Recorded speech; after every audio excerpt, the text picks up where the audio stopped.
Worm is a web serial by J.C. McCrae, also known as Wildbow.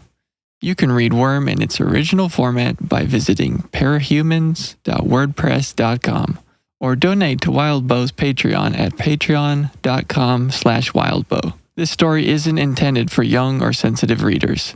Readers who are on the lookout for trigger warnings are advised to give Worm a pass. For a complete list, check the description for all of Worm's trigger warnings. As a quick announcement, as these arcs get longer, we realized we need more time to read them and digest them, as will all of you reading along with us.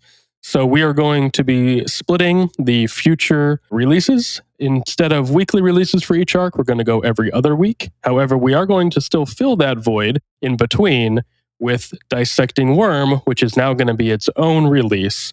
So as the weeks go on, it'll be an episode of the Brockton Bay Book Club. And then the following week will be the episode of Dissecting Worm about that same arc, and so on and so on.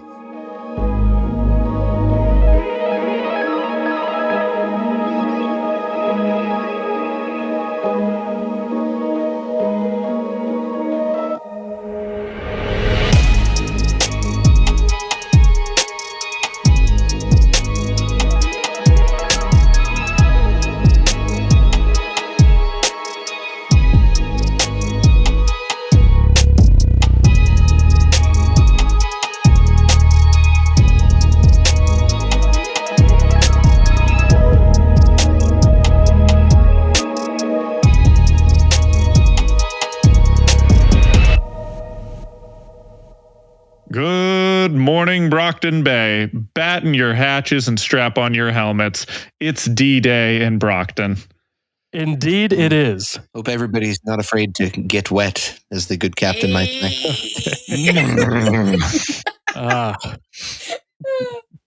Friends, we made it. We made it to Arc 8. In many a fan's opinion, for a lot of Worm fans, their favorite arc of the entire serial. I was thinking about it. I think it might probably be for me. Yeah, it's the one I think of most readily. Yeah, it's a good one. It is an Endbringer fight. Like this is the big kahuna. And boy, do we have a lot to talk about. Whoop. So let's not waste any time. Let's get into it. We are the Brockton Bay Book Club. We've got a full cast tonight. Everybody's here. We got a lot to get through. And I think instead of going chapter by chapter for this arc, just because so much of it flows together, we should kind of go in 3 parts. We'll do like a little bit the part that's pre the Leviathan fight, then the fight itself, and then the last part just kind of be post that. And we can sort of group the interludes where kind of appropriate there. So yeah, without further ado, let's dive into this thing. So we don't have too much here before the fight actually starts. A couple arcs, or a couple chapters rather, kind of building everything up. How did that feel for everyone, setting the tone for what's to come? I mean, the policeman just walking up, the one guy's like reaching for his gun, and the other, puts his hand, is like, no, let him through. Just like, damn, yeah. I got chills. Yeah, set the tone. Let's go. Like, we are all in this. Like, the very end is nigh. It doesn't matter who you are. Like, we're gonna need all the hands on deck for this one. Yeah, very great world building where it's like, they play their little hero villain game, but then when the going gets tough, everybody's like, okay, like, come on, everybody get in. Let's come up with a game plan. I thought it was really cool. Yeah, it's kind of a unique. I was really trying to think about any other story that sort of approaches these sort of world-ending events or city-ending events in this way, and like nothing really comes close. Like there's a lot of examples of the hero and his rival, or her rival, sort of teaming up to take down a bigger bad once in a while. Like you see that from time to time, but on this scale, I can't think of anything else that has this type of dynamic. And one that's like set in stone during the story. Like this has been like, you know, a part of the process. Whenever there's an Endbringer fight, everybody gets together. This isn't just like the first time they decided to do this. Like this is part of the world, which is pretty fun. Yeah, and I appreciate too how they immediately set up the stakes by presenting, you know, it's kind of now becoming a who's who list of heroes. We've heard of some of these heroes mentioned in name and in stories before in passing, but now we get to see them, and that kind of lays into that weight. And we also hear from Taylor just how devastating these beings, these Endbringers, can be. Like Newfoundland just doesn't exist anymore. Mm-hmm. It's like, and so you hear this terrifying, you know, this world is already kind of terrifying in its own way because of the, you know, the amount of people who have powers, and you never know who's going to do what, or if you're just going to be on the wrong end of somebody's trigger event. But now to add to it, you've got these three sort of godlike creatures that can just destroy so much, and you feel those stakes. And I think Wildbow does a great job of building the tension with the increase of the sound of the rain. How you can hear, just like Taylor describing, every once in a while the rain's getting more intense, you can hear it more loudly, Legend is shouting louder, you know, stuff like that. It's just really, it's really well written and really well built into that tension, so that when it finally does break, you're like, oh, all right, here it comes. It's great. I love it. Exactly. Yeah. Something, you know, it happens, you're talking about, like, does this happen in any other superhero thing where like they all get together and they team up? And like, I'm sure it does, but it doesn't happen enough. And I know that it's probably happened in like, had to have happened later in like the Marvel universe, where they realized like, oh yeah, we've got to get the bad guys to team up with the good guys, and we've got to make it make sense. It would always make sense to be like, hey guys, this city won't exist if you don't help. Right. So your choices are, number one, die. Like, you could just die. You don't even have to be there. You know, run for it, I guess. Like, lose all your money in the entire operations that you set up. Like, the bad guys are so invested in this. And as we've shown for like at least the Undersiders, and I'm sure other people, like, they have families. They have alternative things other than just being evil. It could be supporting a sick mother, or, you know, numerous other reasons. Like, the bad guys aren't bad because they're bad. Like, that's not why they're doing things. Yeah, there's no, I'm Dr. Evil and I'm here to destroy everything. I'm evil just because I'm evil. Yeah. And I think that's why you can do an event like this and have the bad guys teaming up, but you can't do that in a lot of the DC Marvel stuff. It's like, why is this bad guy bad? Well, because he's bad. I'm like, okay, cool. Yeah. So that person would never help in a world-ending disaster. But here, because the villains are people too, and they have depth, they're going to show up and they're going to fight right alongside the heroes, even if they die, because it's just such a monumentous Endbringer. Yeah. Like, if you don't, everybody dies. Yeah, that's the end of it. Yep. Yeah. I like that there's like a pride thing too, kind of associated with it. Like, on the hero side, if you don't fight, you're basically blacklisted as a hero. Right. Like, you have no hope of gaining respect anywhere else. But then also from the villain side too, like, it's like you're saying, like, it's their city that they want to rule or control or anything like that. So if they don't fight, then they can't make a claim to anything. So it's there's a lot of into it. It's a great place to prove yourself in a weird way. Like, knowing the odds, which he even says, Legend says that the odds are 1 in 4 capes will die in an Endbringer attack. Like, 1 in 4, that's crazy.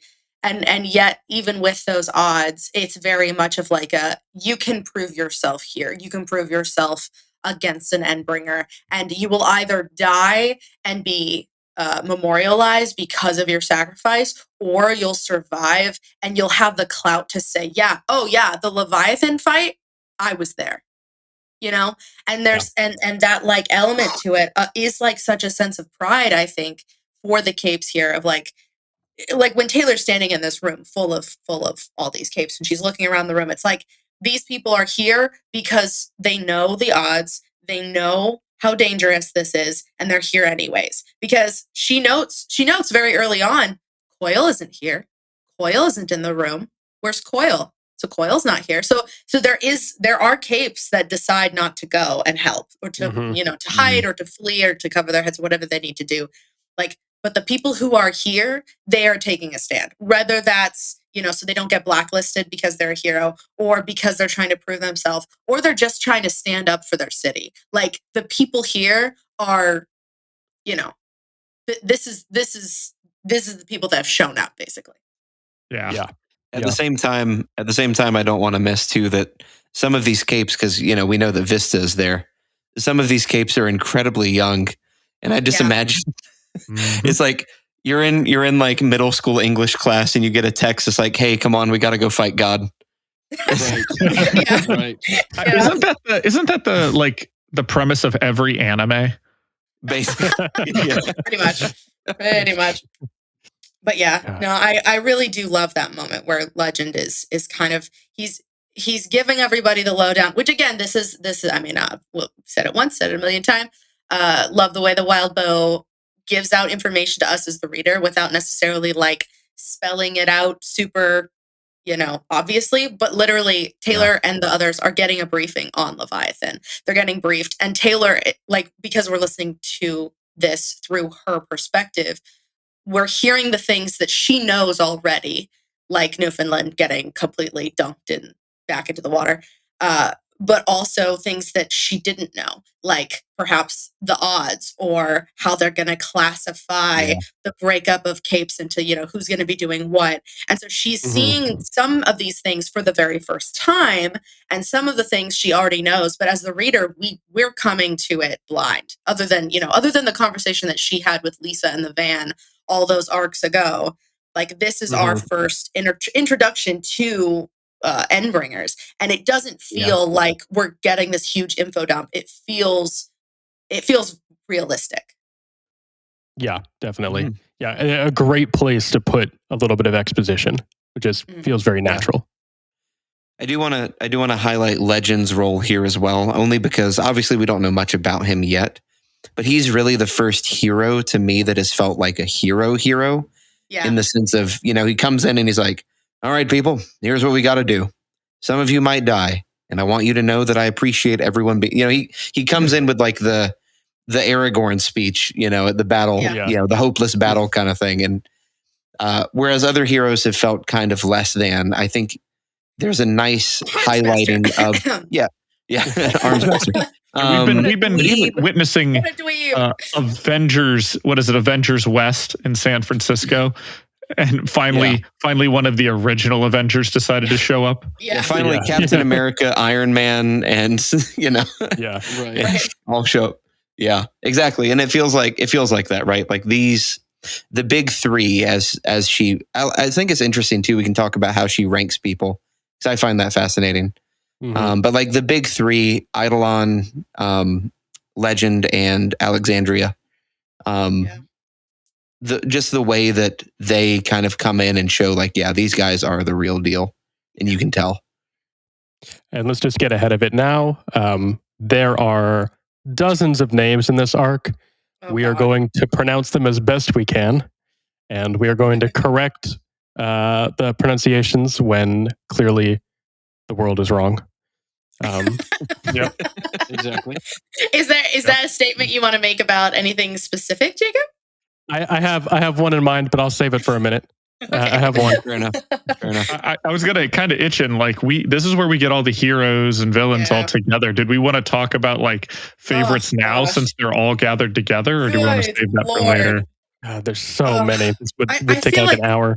I was gonna say, I do feel like we should wait till the end, because there are so many, and like as things happen, people become my favorite for certain reasons. So I'd rather wait till the end. Yeah, this might be one of our Patreon exclusives. So if y'all would be interested in something like that, we can have a whole discussion on heroes through this arc. Just let us know. Exactly. Yeah, and you can also join us for our every character in Worm Smash or Pass, including the Endbringers. Oh my gosh. God, that would be amazing. 100% we are doing that. That is Oh, That episode will be 5 hours long. So prepare. for real. For real. yeah. Yeah, this is when we need our spreadsheet of all the heroes to add them to, because this is like when we're meeting so many of these capes. Yeah. Thing is, so many of them too are just names. We don't even know what they do or who Yeah, they are. That's true. They're just nameless. A lot of red shirts. Yeah, they're just a name that gets Lots popped of up red as. shirts. Yeah. Lots Lots of red shirts. Exactly. Did Weld show up? Yes.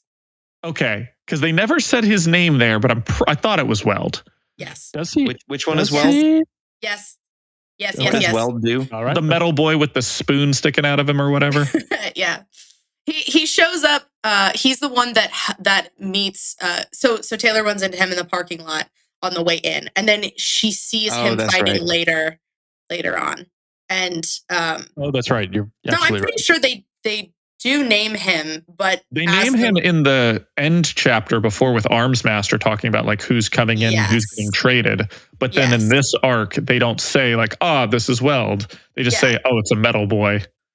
Yeah, well, they do say his name, but they're not using his name in association with him as the person, because it's later on like an armband announcement. Which, of course, like I've read the book, so like I recognized it. But as actually, that's a great question, Kat and Taylor. Did you guys pick up on anything like that reading through for the first time? Can you repeat what you mean? I'm confused what the question was. I just sorry. I just mean like for, I guess maybe I'm not going to be able to word this well. My thought is that like coming into this, we're like, I know which characters that are being named are, important or feel like they stand out. Did you feel like did you feel like any names were stuck out on purpose?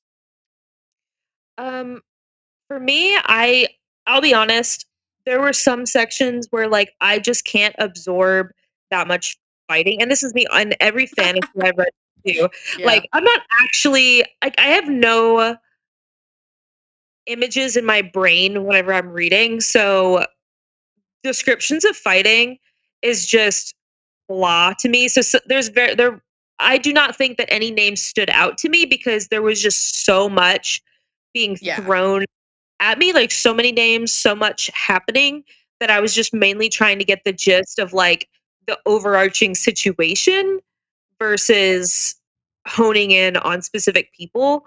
And I was trying to pay attention to the people we already know, hoping that he'll just explain to me the people I actually needed to remember later on, because it was just a lot. Yeah. That's absolutely valid. I remember the first time reading this just being like, oh, that was a cool name for a superhero. It's a shame they're only mentioned when they die. Right. Speaking of being mentioned when they die, though, we want to skip past the armband and great idea, Right. poor execution. I don't know how we want to phrase that thing, but like here's a device that's just going to nonstop just shout out everyone who's dying around you for the next hour.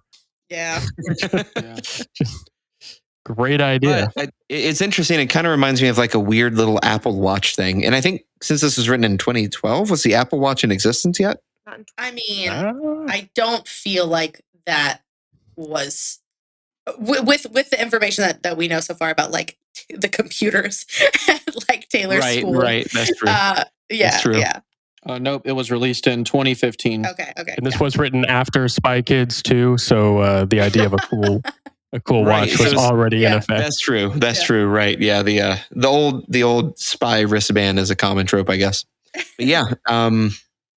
Fascinating technology. I mean, I think it's probably the best they had. Just the ability to be able to communicate long distance, to make announcements to everybody who has one, to track Leviathan's position is useful. but it is mightily depressing to be able to Yeah. just keep hearing just over to and over again. clarify, like I'm making fun of it here, but in terms of it as a writing tool as well for this chapter, It's brilliant. So, cool. Mm. So Oh, just- smart. Yeah, the way it builds the tension and just the horror of everything is so good. Right. I will say, I was reading this last bit in the car, and I looked over at Alan, and I had goosebumps and it was specifically the line where the armband is literally just spitting out name down, name deceased, name down, like again and again, and that like the wave of hitting you, realizing that like, oh my God, like Leviathan took one step and now 16 capes are dead. Like, holy shit. Like, it sets the tone for the fight so well. So well. I do have a question though, because Leviathan to me was Godzilla. Yes. Kind of like In a a way, skinny yeah. Godzilla. I have But my Godzilla question vibes. is, am I wrong? Partly. Godzilla, 1998 is your Godzilla. multi-story like your skyscraper creature. This is just a multi-story creature. Leviathan's only 30 feet tall. Oh, okay. So like house size as opposed to skyscraper size, right? Yeah, like 2-story house size and skinny as opposed to thick and Empire State. More like Iron Okay, Giant. well, okay. So now I got like a bearded dragon running on its back 2 legs. Correct. That is correct. tall. There's some really good fan art, I think, that's always helped me visualize. Yeah, I was going to just say, about to Michael, say you that. can cut this piece out, but I was going to post some fan art from one of my favorite artists. Yeah, in there's some general really of our gorgeous Discord. artwork. You can cut And this part out. we can also share it on our social medias. Yeah. Yes. Yeah. Okay. So the artwork that Nick just shared is the artwork that I am using for one of the books that I'm binding for Alan. Oh, nice. And I think it's nice. such a good representation of him. I feel like the tail is a little long, but I don't know. I feel like it does. Gosh, it just I would hits say so they well. said it was like 45, 50 feet in length. Okay, then It's yeah, longer I guess than- I that is like right. I like that you can kind of see the water echo too behind him. Yes. In that yeah, you can picture, see it behind him. I love that. Golly. which is Okay, just before the we go coolest full, thing. are we going full Leviathan? Are we just moving into this? Yeah, are we let's done go with? Before we do, let's finish up what we're talking about before we kick into Leviathan, because Fair boy enough. howdy. Yeah. I definitely, and this might be just my past kind of seeping over into it. But I'm a big history YouTube guy. Like my YouTube is just me watching documentaries to fall asleep at night. Like just to give you a little insight. So literally an army, 90% of it is just going to be people like behind the scenes, like getting you supplies, doing this, doing that. And literally 10% of your army is actually fighting men. So I was really confused on the hero side because I was like, you have all these heroes, like Tattletale and whatnot. You should have like a nerve center almost. Like you should have like a command center where they're all using their powers like as one. And instead of being like, oh, hey, like Gordy's dead, man. I'll be out front. Good luck. Black Hawk Down reference. But and the thing is like instead of being like, oh, Armmaster's dead, up Taylor's dead, up Gru's dead, be like, hey, point A needs bodies. Like get over there. Like stuff like that. Mhm. I was a little bit disappointed on that front because, which I guess if it's like a doomsday scenario, you're kind of like Soviet Union just throwing bodies at the problem. But I definitely, I was like, come on, like I want to see like some better uses of powers. Yeah, I Sure. was thinking the same thing because I'm like, why are people like Tattletale, who is not a physical Literally no powers. Is literally a teenage girl. Yeah, Yeah. she's a teenage girl who knows stuff. And granted, she knows a lot of stuff, but like, what the fuck is she gonna do? Yeah. You know? I was like, what are we doing? Yeah, exactly. And same thing with Skitter, whereas yes, she can do things and she did do a lot of things. There was also like for a good chunk of it, she literally had nothing to do. So she just started playing, which was great. I mean, she made herself useful and that's wonderful, but it's also like maybe, yeah, there was like no actual like use of other than going, oh, if you got a big bad power, come to the front. Everybody else, good luck. Right. Like what? Like doesn't make I think any that's sense. it's a good point. I think one aspect of Worm as a story that admittedly I think doesn't get enough attention early on through the story, but it is present, is that at least on the villain side specifically, but on the hero side as well, concealing what your power is a really big deal, and not letting people know what you're truly capable of is really, really important. So I think there's part of that, and I am trying to write some explanation in here for you, even though I think Taylor, you're absolutely right. But I think there's a lot of like, hey, you know what you do better than we do, that kind of thing, where like you can't Know where direct. you think you're needed. Yeah, you can't direct stuff that you don't know what they do. So I think there's a bit of that in there too. I think I would add too that the only other thing may be that it has a lot to do with time, because they don't that's what I know was gonna say. when the Endbringers are going to attack or where they're going to attack. And which one is going to attack. And which one is going to attack. Right. I will say it sounds like from this story, from the way it's told, this is the first time they've actually had advance notice of an Endbringer arriving. Yeah. Which means if you think about how badly this went and how badly it feels, you can only imagine then how badly it goes when they don't have any warning, and all of a sudden Leviathan is in downtown, or exactly. All of that. Yeah. So maybe that's some kind of post hoc justification, but that's at least one explanation, maybe. Hey, that's why we're here. Exactly. I feel like in the ideal scenario, it would be exactly what you said, Taylor, and what you said, Kat. Just the idea of like, we have an organized front. We have a battle station where we have all of our thinkers like Tattletale who can like be smart and direct people, would be in one location. We'd have our heavy hitters here. We'd have, people like Taylor Skitter, who, her bugs are not going to be useful up against a big water lizard. Okay, we're going to have you help with first aid. Like, have those like broken up way better. But they don't, like, what are you going to do? Like, okay, all right, the Capes of Brockton Bay this Saturday, we're going to do a little training exercise where we're going to figure out, should an Endbringer hit Brockton Bay, this is what your role will be, and this is where you'll need to go. Like, ideally, that would be great, because then we would know exactly where everybody needs to go. We would have an organized front. But like, what villain is going to be like, yeah, I'll show up for the conference on Saturday in case an Endbringer arrives, like, so I know where I need to go. Like, the evacuation plan for people, sure, that's great, but like, what do you do as a Cape?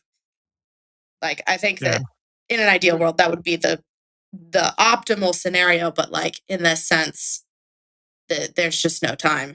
Yeah, I mean, this is probably something that the heroes do. Like, I'm sure they probably do. Yeah, the villains are probably just not invited or just don't show up to them. But I also think, all the way back, you were saying like they didn't get time to prepare. Like, there is no nerve center because they didn't get that far. They were still sorting people when Leviathan hit. Like, that's true. They were midway through trying to figure out like what was going on when they got smacked, and then they were just, I guess, going with what they got. I was just gonna say, like, so the Protectorate is an organized institution, so I would think that they would have a nerve center set up, and it's not that's completely separate from, we have all these volunteer Capes. They themselves should have something, and then if, like, I feel like that is what is missing, is like, even the people who should be organized weren't, because they should be prepared for this. Like, things are going to show up unexpectedly. Like, that's how shit happens. But they're supposed to like already have some of that stuff established, so that when that stuff shows up unexpectedly, they at least have something to go off. Right. I can completely get that, because it does feel like, wait, aren't you guys supposed to be more prepared than this? Like, you're the ones here to protect us. Yeah, and I get that. I think maybe definitely, yeah. It's sort of like you would expect, and no insult to either of these organizations, but it's sort of like you go in expecting like a military response where everybody's prepared, they know their roles and they have their guns ready. And instead you kind of get this like, oh shoot, We're all gonna die. Yeah, let's go get the local sheriff's department and see if they can put enough together to stop it, you know? Yeah. Yeah, like it was literally from the people on the ground. It was, here's an armband that will tell you who dies. Good luck. And that that is what I think we're talking about here. Yeah. Yeah. I think another thing that I'm gonna just try to get inside Wildbow's head here. I'm gonna take a shot in the dark, but I think there's also this element that the Endbringers are essentially like natural disasters on steroids. Like, Yeah. you think about our world right now, we have all sorts of stuff that can track hurricane movements, earthquakes, etc. But we have literally no way of stopping a hurricane from hitting the coast. Like, there's nothing we can do to stop that, despite how advanced we are as a society and a planet. Like, the best we can do is evacuate people and bolt up the windows and then just let it hit.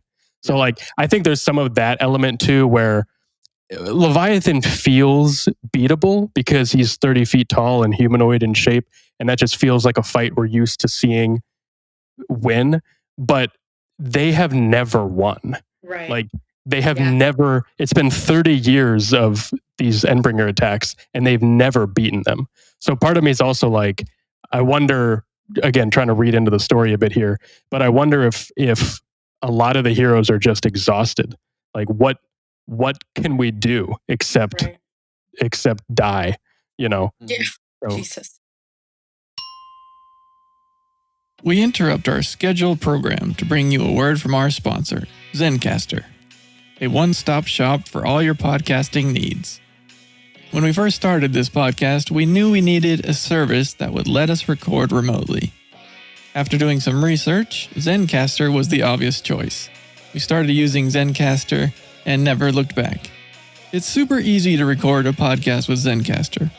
All you do is log in, invite people to join your room, and start recording a high-quality podcast right away. You can record studio-quality sound and up to 4K video with your guests. You can rest easy even if you have an unstable connection, knowing Zencastr's multi-layered backups ensure you always have your recordings in the highest quality. We do all our recording in Zencastr, and when the episode is ready, we can distribute it to all major podcast platforms. Zencastr has made podcasting so much easier with its all-in-one podcasting platform and tools. Go to zencastr.com/pricing and use my code Brocktonbaybc, and you'll get 30% off your first month of any Zencastr paid plan. I want you to have the same easy experiences I do for all my podcasting and content needs. It's time to share your story. That's zencastr.com/pricing and use our code Brocktonbaybc. And now back to our scheduled programming. I was wondering about how long, when did the Endbringers start showing up? Were they like immediately when power started showing up? Or were they like... Did they say when the first Endbringer attack was? yeah, it's in the early 90s, I think, was the first one. Okay. Shortly. It's like a few years after Scion's first sighting, I think. I have to look at the timeline again. Yeah, because it was something that I've definitely felt more of this time round, which was like, you're right, they weren't as prepared as you've, like, they're just now getting an Endbringer, like, alert system. Yeah. Yeah. Like, I think I always felt that they were, for like this was a relatively new problem, you know, maybe like 10 years. But the fact that this is like 30 years of an issue. Hold on, I'll look it up. I wouldn't say 30 years. Didn't we just say the 90s? You said the 90s? Yeah, I guess it's like... If we say the 90s, so like 20 years for the Years. Embers.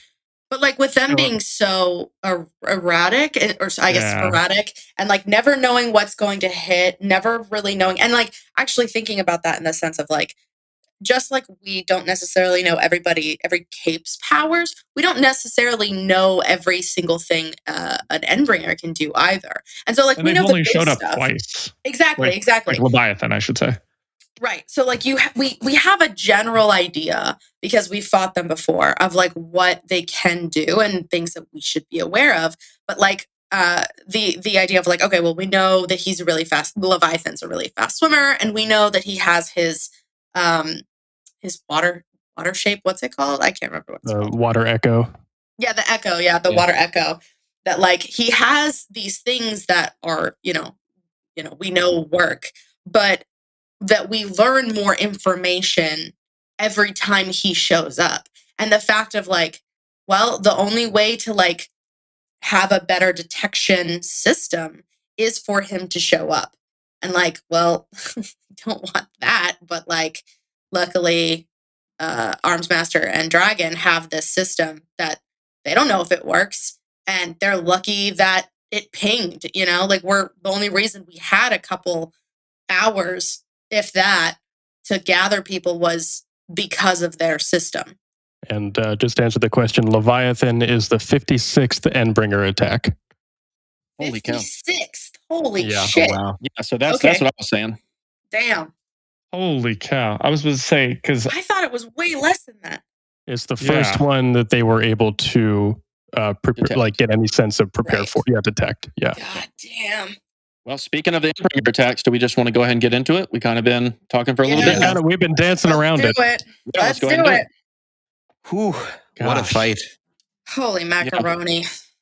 I don't even know where to Yeah, you start. gotta- Like, it's Yeah. just, Well, I mean, I it's guess so we can brutal. start with the tsunami.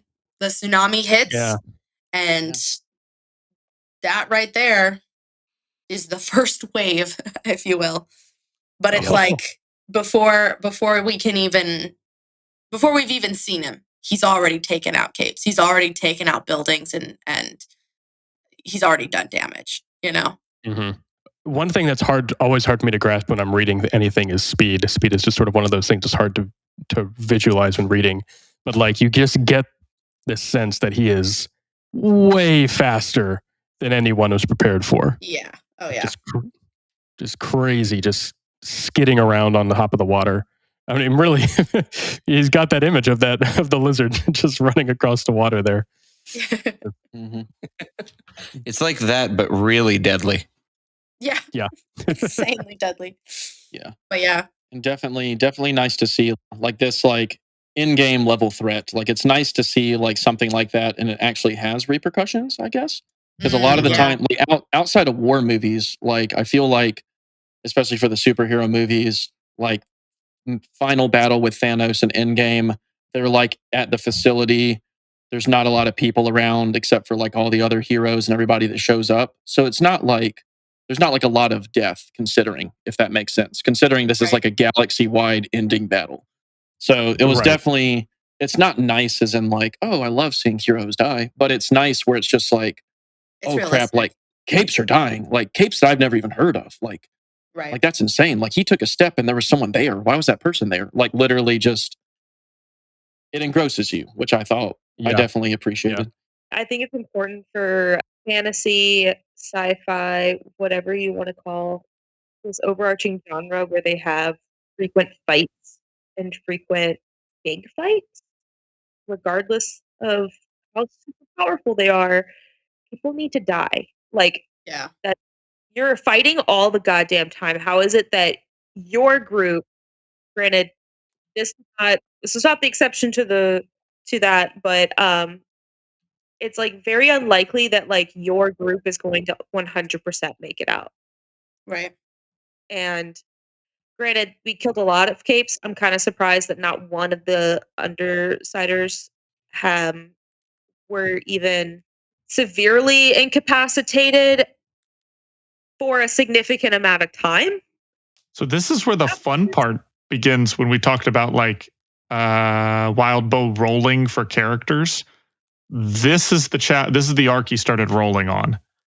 And it is amazing that they did make it out alive. Holy cow. Because one of the things that you can go and read is his alternate chapters that he posted for when Taylor dies in this arc and who becomes the next main character. Oh, wow. That's interesting. I honestly Yeah. wish I would Interesting. like that Yeah, because I I'll be honest, I kind of find Skitter's power a little underwhelming in the sense that like she seems to be very, very powerful, but at the same time, her power does not in and of itself seem like it should be as powerful as it is. In my opinion. Yeah, it's a fun thing to think about. Yeah, I think if I remember right, Taylor, Wildbow had written several like little chapters and short stories set in the Worm universe before starting Worm, and Taylor was like one of the last characters he wrote about that he decided to keep as the primary protagonist of the series. But a lot of the other characters pop up obviously in the story because he was writing about all these kind of things. So it's kind of fun to think about. I'm not going to go too much into it in case you want to go back and read them later, but it is fun to kind of see those characters and kind of what he was thinking in terms of alternate protagonists and directions the story could have gone, which again, just makes the world feel real. It feels bigger. It feels more natural. Like when those stakes exist for everyone. I mean, think in just a really like pop culture sense, that is what made Game of Thrones the juggernaut it was, is when, spoiler alert for anyone who hasn't seen Game of Thrones, about to spoil it for you right now, but when Ned Stark gets beheaded at the end of season 1, the world lost its mind because that has never, like, no show kills off their protagonist. It's crazy. And I think you get a lot of, even though Taylor ends up being fine here, I think you get a lot of that same sense of just unease and uncertainty as characters that you have read about and were following and maybe even liked are dying, you know? Mm-hmm. I think it's a, the weight of it.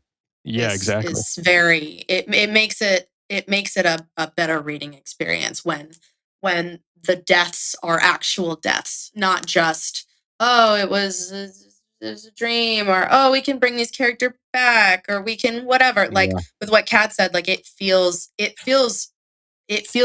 it feels realistic, and not that we want these characters to die, but also it makes their lives feel like they mean more, because when they do die, it is so final.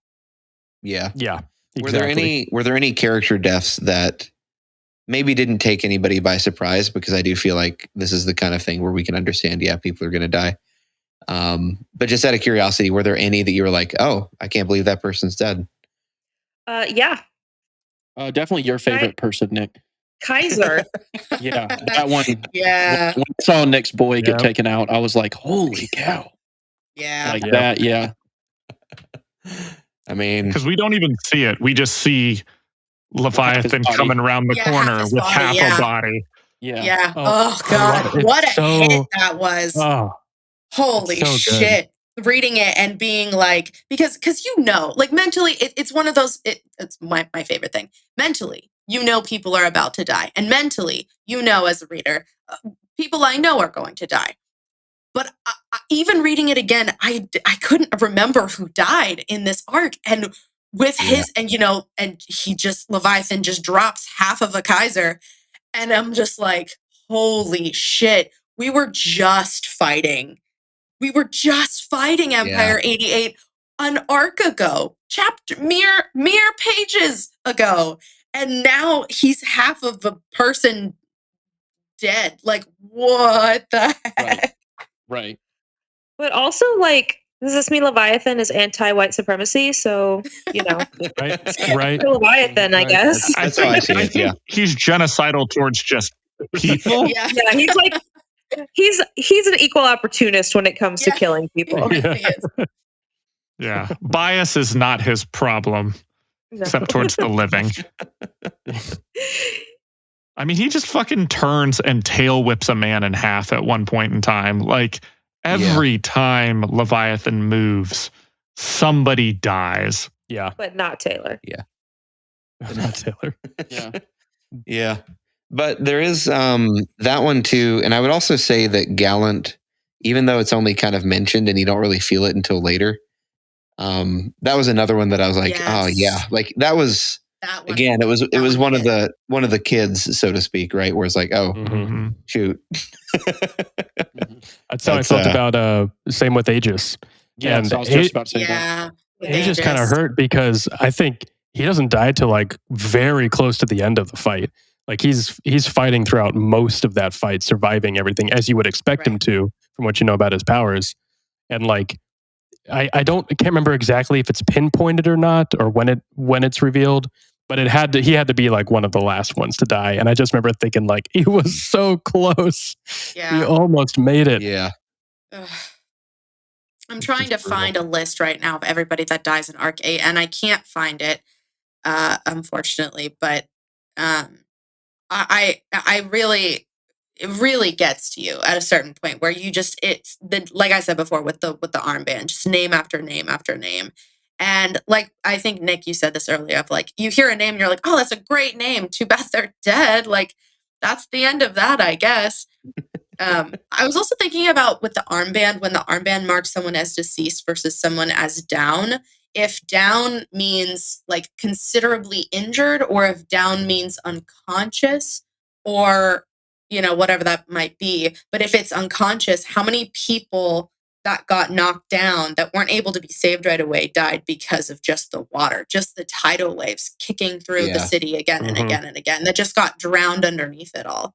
Right. Like how many people got knocked down and they weren't even near Leviathan, but the wave took them out. They mention that at one point, I think, where I forget who, maybe it's Taylor's monologue or somebody else, but they talk about how in a previous Leviathan fight, they thought they had the brilliant idea to bring in some ice-powered heroes to freeze all the water. Oh, gosh. Yes. All they did was give him projectiles. Exactly. Like, Because right. you could manipulate them in the water. Yeah. Golly. Now you've got hard water with shards of hard water inside of it. Like, Gosh, brutal. Yeah. something that stood out to me this time, because I've always been a fan of the water shadow. Just it's something you do as a kid when you're in the pool and you like move and you try and push the waves back and forth and stuff. And I've always had that idea as a power. And I remember one of the biggest things that drew me into this was Wildbow had the ability to write things that I could think of but couldn't put into words. And he nailed the water shadow, the water echo. Like that was an idea that I've always thought about, and he gave it form. But something that stood out this time was the head twitching and how alien the Endbringer is. Yeah. It's got 3 eyes on one side and one on the other. Like I'd forgotten about that. And then his head, like he kind of wobbles along real slow and awkward, like when he, just bopping around. But then the head is like twitching all over the place, like nonstop. Yeah, I think they say, I think doesn't Taylor say like the head twitches at a different speed than his body's moving or something like that. Mm-hmm. It's creepy. What like zombie movies will do with like walkers, zombies, whatever you want to call them, where they always have that like that twitch. Yeah. I also love that he's silent too. Like he has no mouth or anything. He's just he doesn't make any noise. Like he doesn't roar or anything like that. That to me is also kind of creepy. Do we want to bring in Tattletale's interlude to this as well, or no? Yeah, are we going to say? Oh yeah, probably a good time. Yeah. Good time. I was going to say that what's interesting is what Tattletale's power gives her is this isn't human, was never human. Mm-hmm. It's a really interesting bit where it's like, oh, so this is just something different. Okay, like that's kind of spooky in itself too, just to add to the effect of how terrifying. Just how terrifying he is as an entity. Yeah, it's great. Which just makes you wonder, is there anyone else in the animal kingdom like having trigger events? Like is like a lion getting hunted and all of a sudden the lion triggers and now it's a flying lion? Like how does that work? Yeah. See, I mean, because that would be like in the Godzilla world, like, Godzilla is a lizard that gets nuked, in the atoll. Yeah, and all of a sudden, like right before the bomb hits, it's like, oh, trigger event, and then the bomb sets it off. Yeah, basically. I like that though. It's a good theory. Mm-hmm. You just said something. I forget what you said. It was going to make me say what I was going to say, but I totally forgot. Oh, thank you. I remembered. You're welcome. Nice.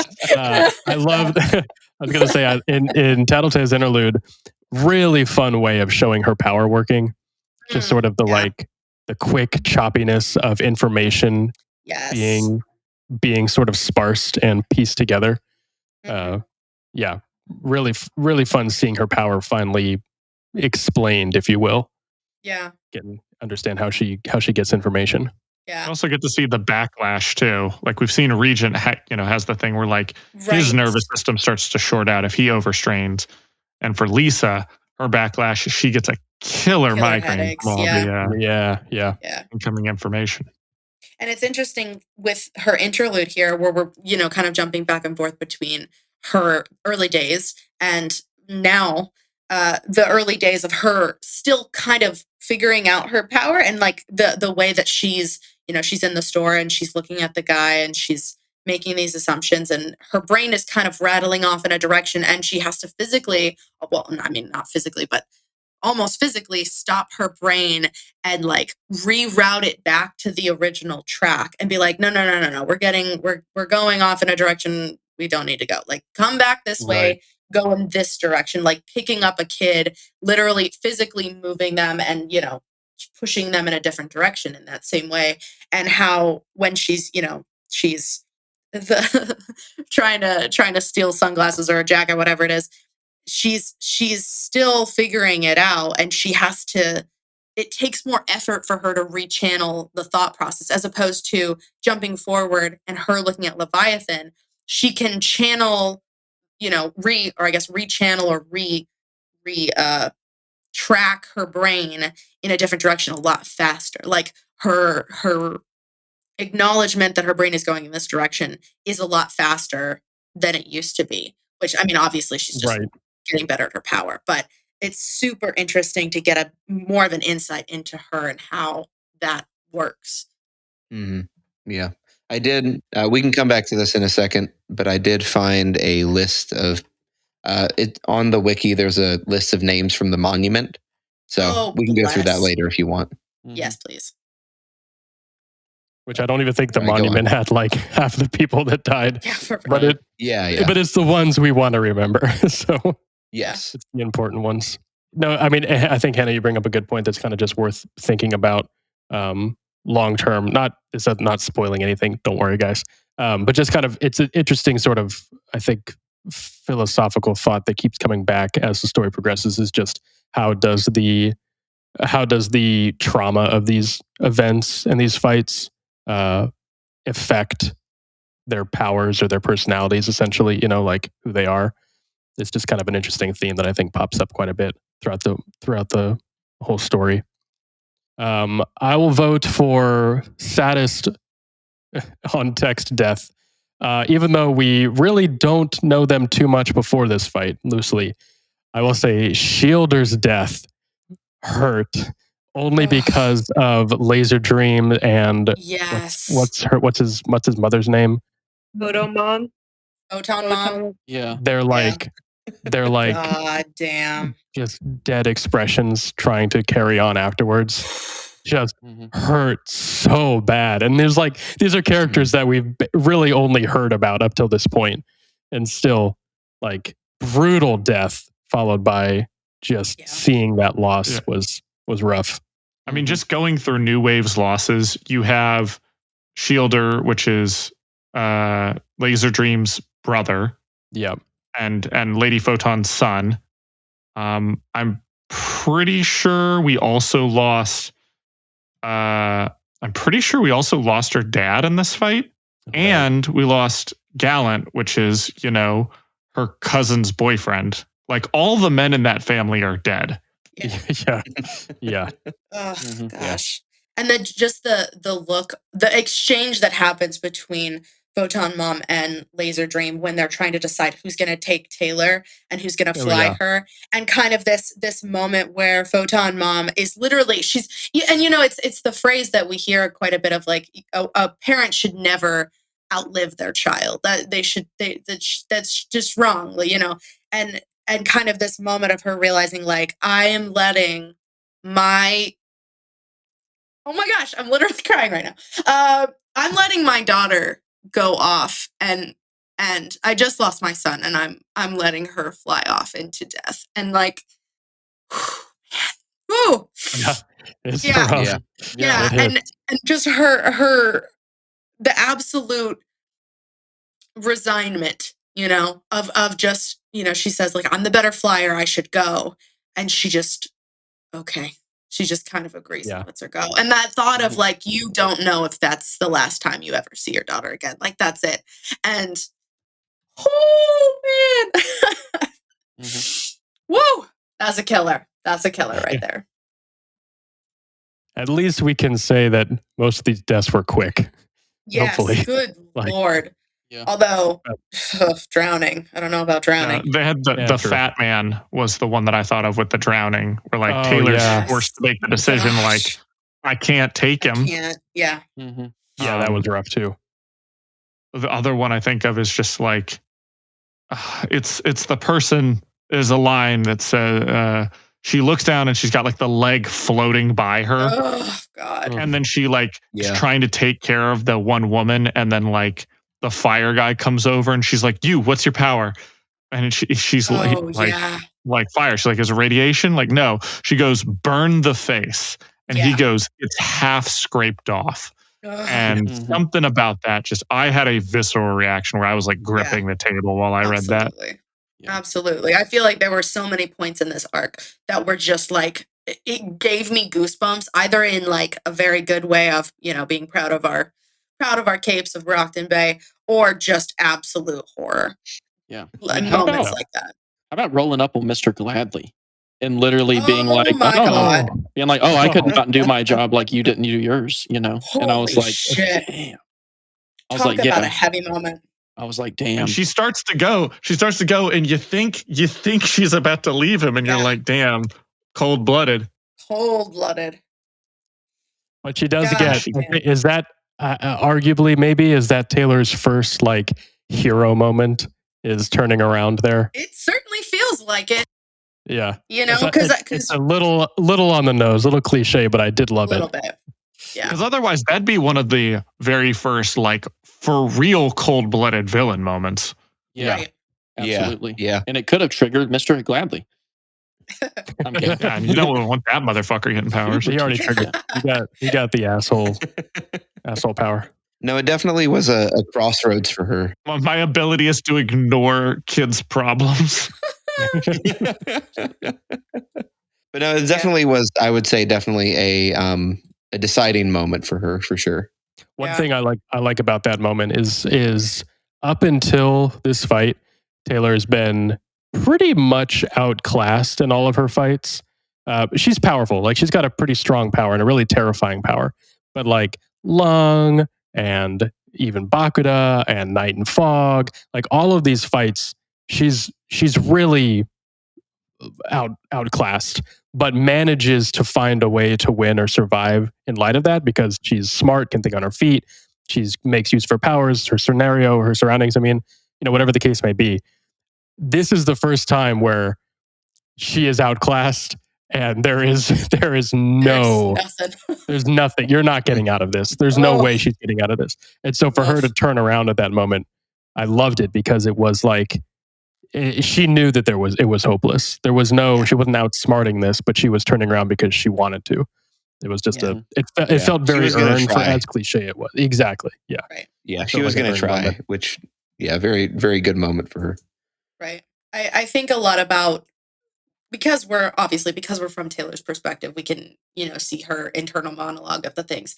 I found it really interesting for her reasoning for like her thought process with Mr. Gladly's girlfriend, kind of like that, like, oh, he doesn't deserve to have someone to come home to at night that's going to validate his choices as a teacher during the day and tell him that, yeah, you're a good teacher, you're making a difference. Because to Taylor, he hasn't. He has blatantly ignored her when she's, being bullied. And her turning around, I think, is very much of, obviously it's a big hero moment, but she doesn't acknowledge, like, even in her own mind, that like, I'm going to die. She's just like, I got to do the right thing regardless. And so she goes back. And kind of that moment of like, when you are on the brink of death, like Taylor is in this point where really, truthfully, she should not have been able to walk away, which, she didn't, but she got carried away. But kind of that space of like, when you are being the hero and you're making your choices and you're choosing to do something that will save other people, even at the sake of your own death potentially. Do you know? Like, are you aware of the sacrifice you're making? Because she knows she's doing the right thing by going back and helping, and she's thinking about the people in there. But it's almost like she doesn't fully acknowledge the weight of the decision that she's making. Like, she's going, I'm choosing to be better, so I'm going to go back and help people. Not, I am literally saving hundreds of people in that shelter, and by my death, I am like, she's not having that hero moment that you would think she would have in that kind of space. And she's just thinking about, what can I do to get him out of there? And I think I find that really interesting. I don't know exactly what that says about her, but I still find that really interesting. Yeah, I agree.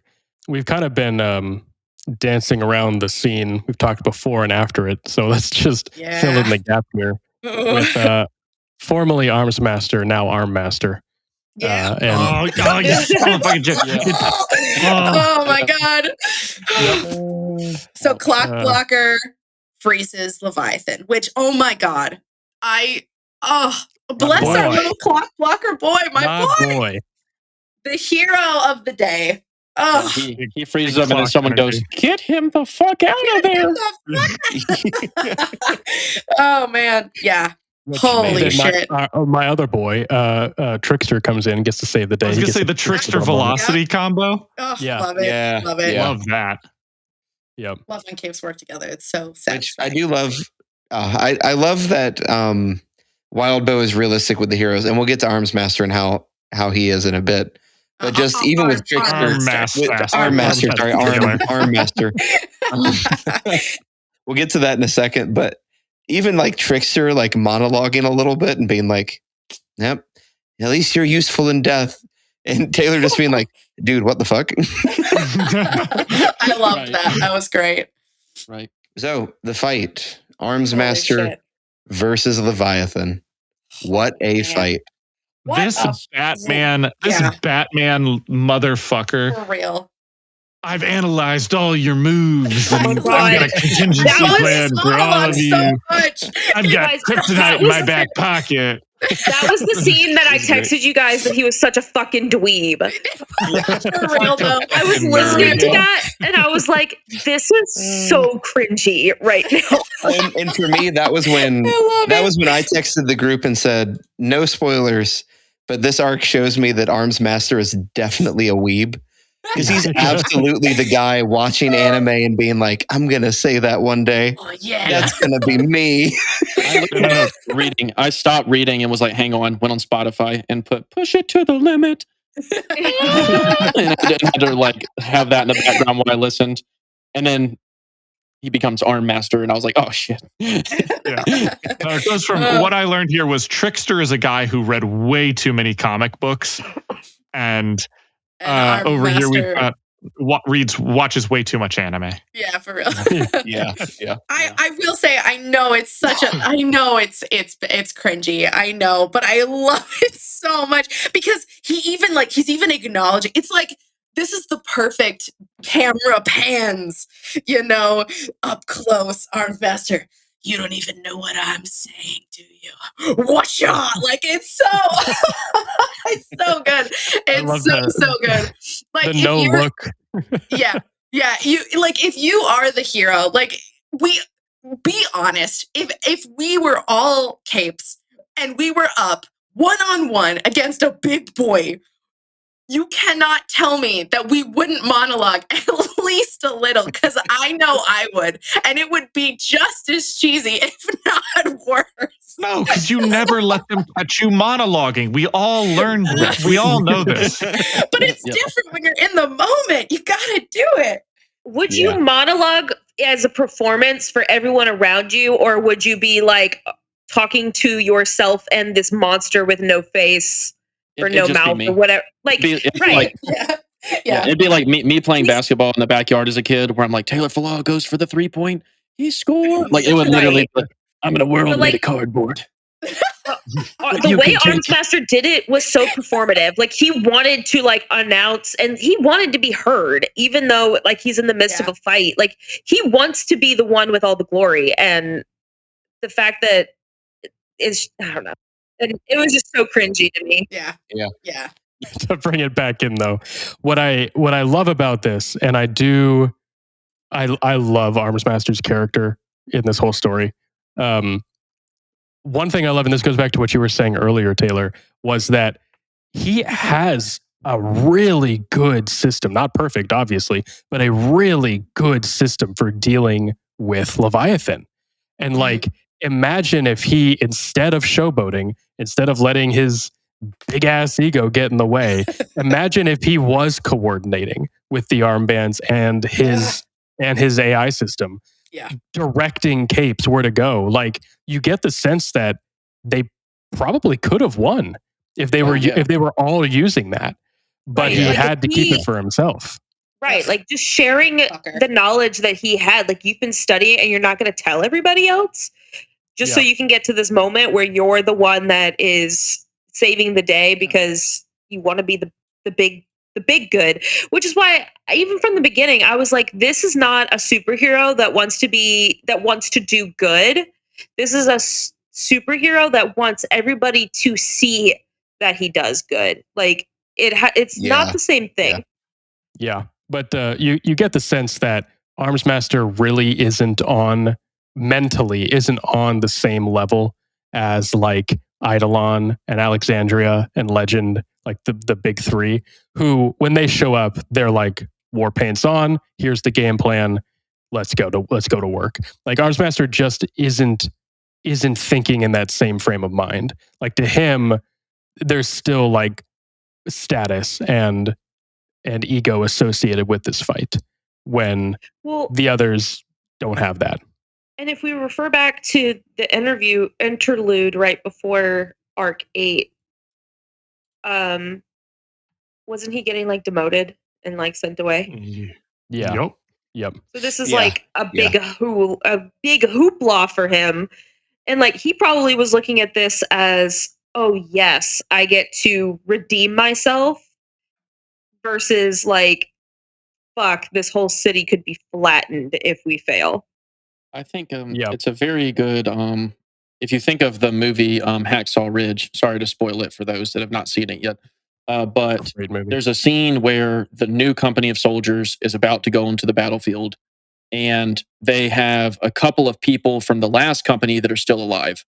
And literally that, in my mind, that's Legend, and that's like the heroes, because they're like, I've lost so many people fighting these things. Like, all right, like, let's do it all over again.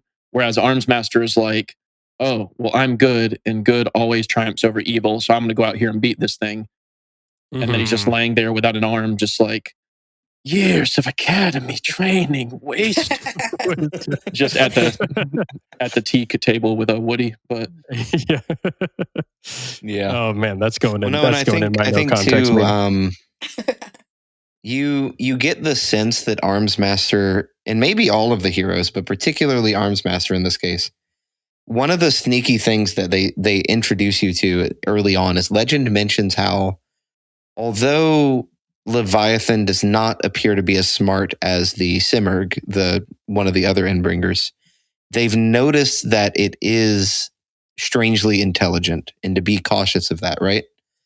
And yet, Armsmaster clearly is underestimating it, right? The whole time he's calling it like an animal or a beast, or like, like, oh, you're just a nothing, right? Just a creature. Well, turns out, and Leviathan adapted to what Armsmaster was doing, and did something different that his program couldn't predict. And it just, again, adds to that, like, this is a natural force that you can't just put into a program and learn how to beat. Like, this is something completely different. I also love the little dig that Tattletale drops towards the end, and we're not going to leave the fights yet, but just because it's relevant, where she says something to the effect of like, oh, and even if your programming was fine, you still wouldn't have been able to kill him. Like you didn't have enough to bring him down anyway. Like it's just it just like a kick in the nuts at the end. You know, just Yeah. he was so outclassed. He just didn't even realize it. Yeah. Should Absolutely. we talk about Arms Master faking Skitter's death now? Or I It would should does say- work we? well, yeah. I mean, we are sort of, Yeah. we're Talking sort of about Arms getting out of the Master. fight anyway. Yeah. Right. Yeah. Yeah. I would say if we were going to get out of the fight, I'd at least like to talk about Bitch coming in with the Oh, dogs. true. That does it does warrant a mention. Great moment. Great bitch moment. Yep, she came in with the dogs. Okay, so let's go. No, I'm kidding. I will say, I don't know about you guys. I cried. I just watching the dogs because they went down so fast. I was so So depressing. fast. Oh, it just killed me. It just, oh. Leviathan straight up blood eagles one of them. Just Yeah. grabs it by the rib cage and Yeah. splits Oh, it yeah. open. Yeah. And, Absolutely. and they say it at the beginning of the fight, or Guru mentions it or something like that, like Bitch is keeping her dog safe. They wouldn't do any good here. And then even later, one of them is like, "Hey, where's Hellhound? We need her."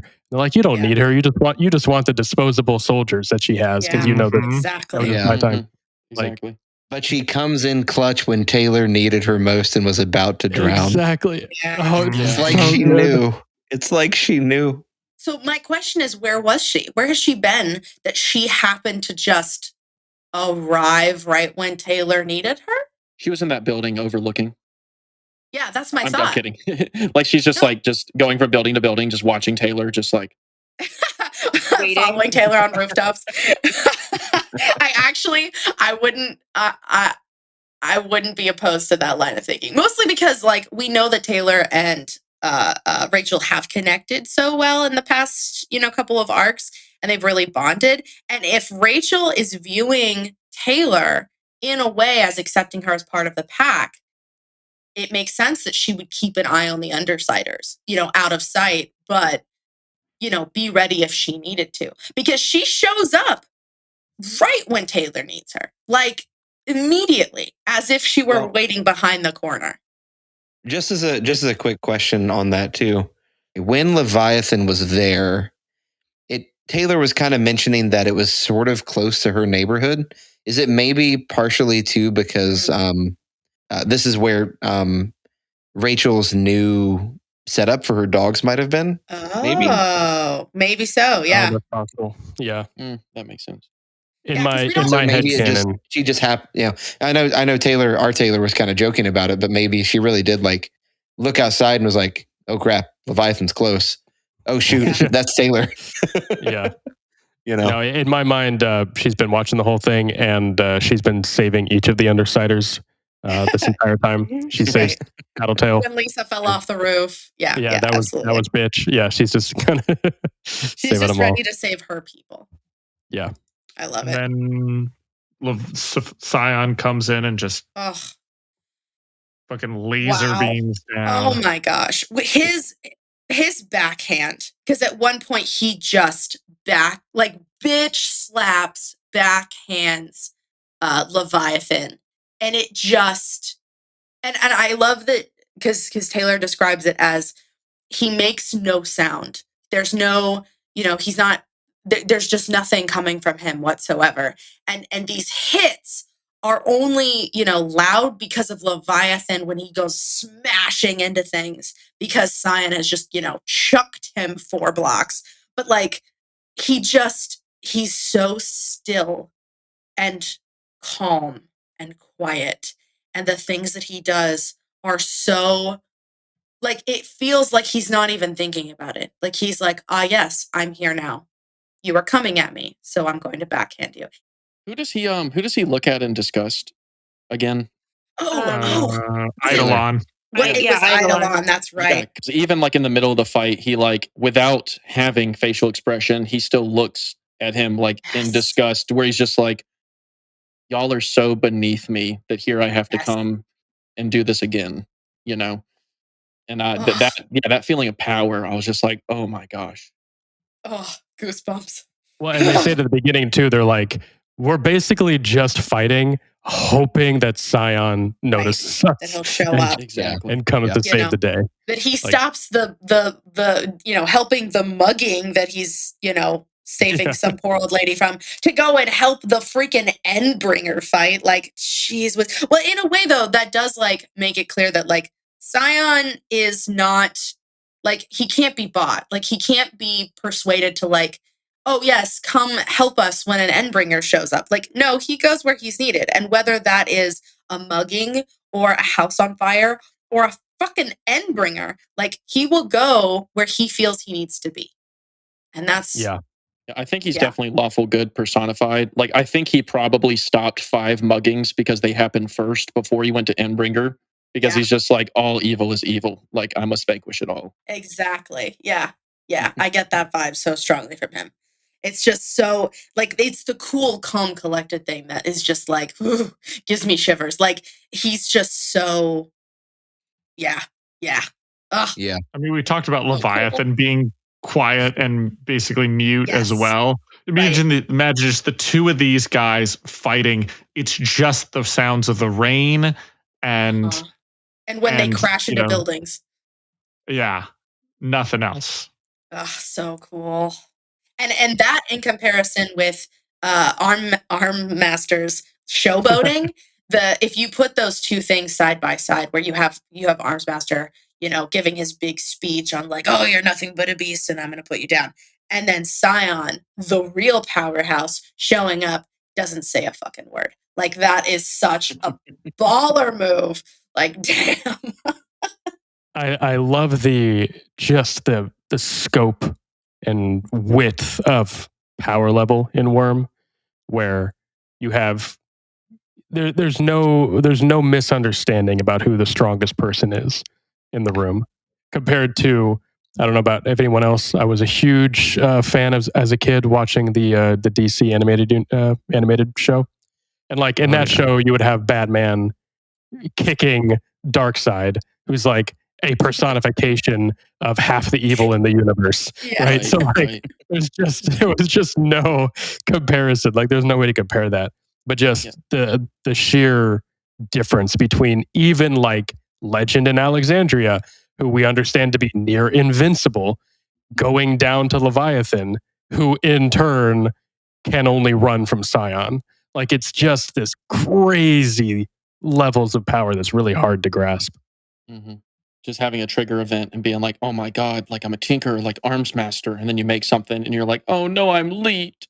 I was just about to make that. I was about to say that when Jacob was talking about the scope of powers, my thought is like, okay, so we've got on one end, we've got Uber and Leet.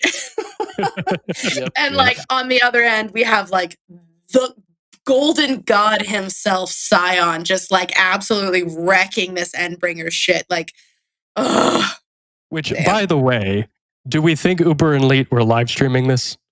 Oh, for sure. Absolutely.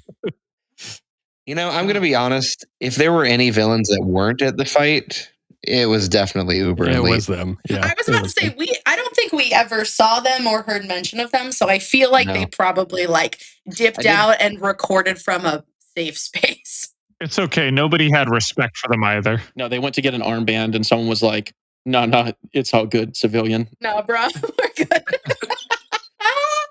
The disrespect. When it comes to terms of power, too, I don't want to forget that Taylor rates Eidolon on a level almost equal to the Endbringers. Like, she even says like Eidolon is a bit above Legend and Alexandria, and we didn't really get to see much of Eidolon in this fight. But what we did see is apparently he has the ability to choose powers, but can only hold so many at a time. And I'm like, what a crazy, wacky power just to come up with. Like, you can be whatever you want to be. You just have to pick like your top 3 in any given moment, right? He froze the entire coastline. Like, that was his job, was like, okay, Eidolon by yourself, go freeze the entire coastline. And I'm like, which is pretty cool. Like, even though it didn't end up doing as much maybe as he'd hoped, it's still pretty cool. Yeah. Probably saved a good bit of the city. Yeah, exactly. going back again to what Taylor said earlier, one of those things where like, man, if I had Eidolon's power, that fight would have been over in a second. I would have just picked like power word kill and just blasted him away. The power of no. Just Yeah. Leviathan. No. No, the reverse Uno card. Yeah, the reverse. No, I love that. Level 1 D&D wizard with the command spell, just flee. Flee. Or just drop dead, because I don't want him to flee. He'll come back. Drop dead. And then, so Taylor's got a broken back. Oh, and the PRT and the medical staff are just so careful taking care of her. Jeez Louise. I completely understand her frustration. Like she, in her mind, I have just broken my fucking back. I am paralyzed now fighting for this stupid fucking city. And now you handcuff me to a bed with a broken back. You don't tell me anything. You give me a little sneer and you leave me here. Like, I'm sorry. What? What kind of bullshit is this? As a hospital worker, fuck off. Literally. And this is as someone who has literally shown up to work and had the hospital go on mass cash. Yeah. Like if shit hits the fan and you're like, hey, like I've got legs blown off here, I got a back broken here, this little criminal's got a back broken, we got arms master without an arm, Joe Biden just came in because he fell. Like literally you're just dealing with like so much stuff all at once. And literally it's just like, oh, like you can't discriminate. And I will say I have never seen like anyone discriminated based off of, oh, you're coming from a jail because you got stabbed versus you're out in town and got stabbed. But you definitely have to triage people. And she's obviously fine. They had Panacea. They knew they were going to take care of her. Like, come on. For real. Come on.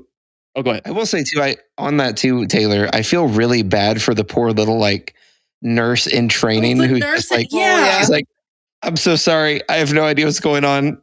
Please don't ask me questions. I'm just here to take your vitals.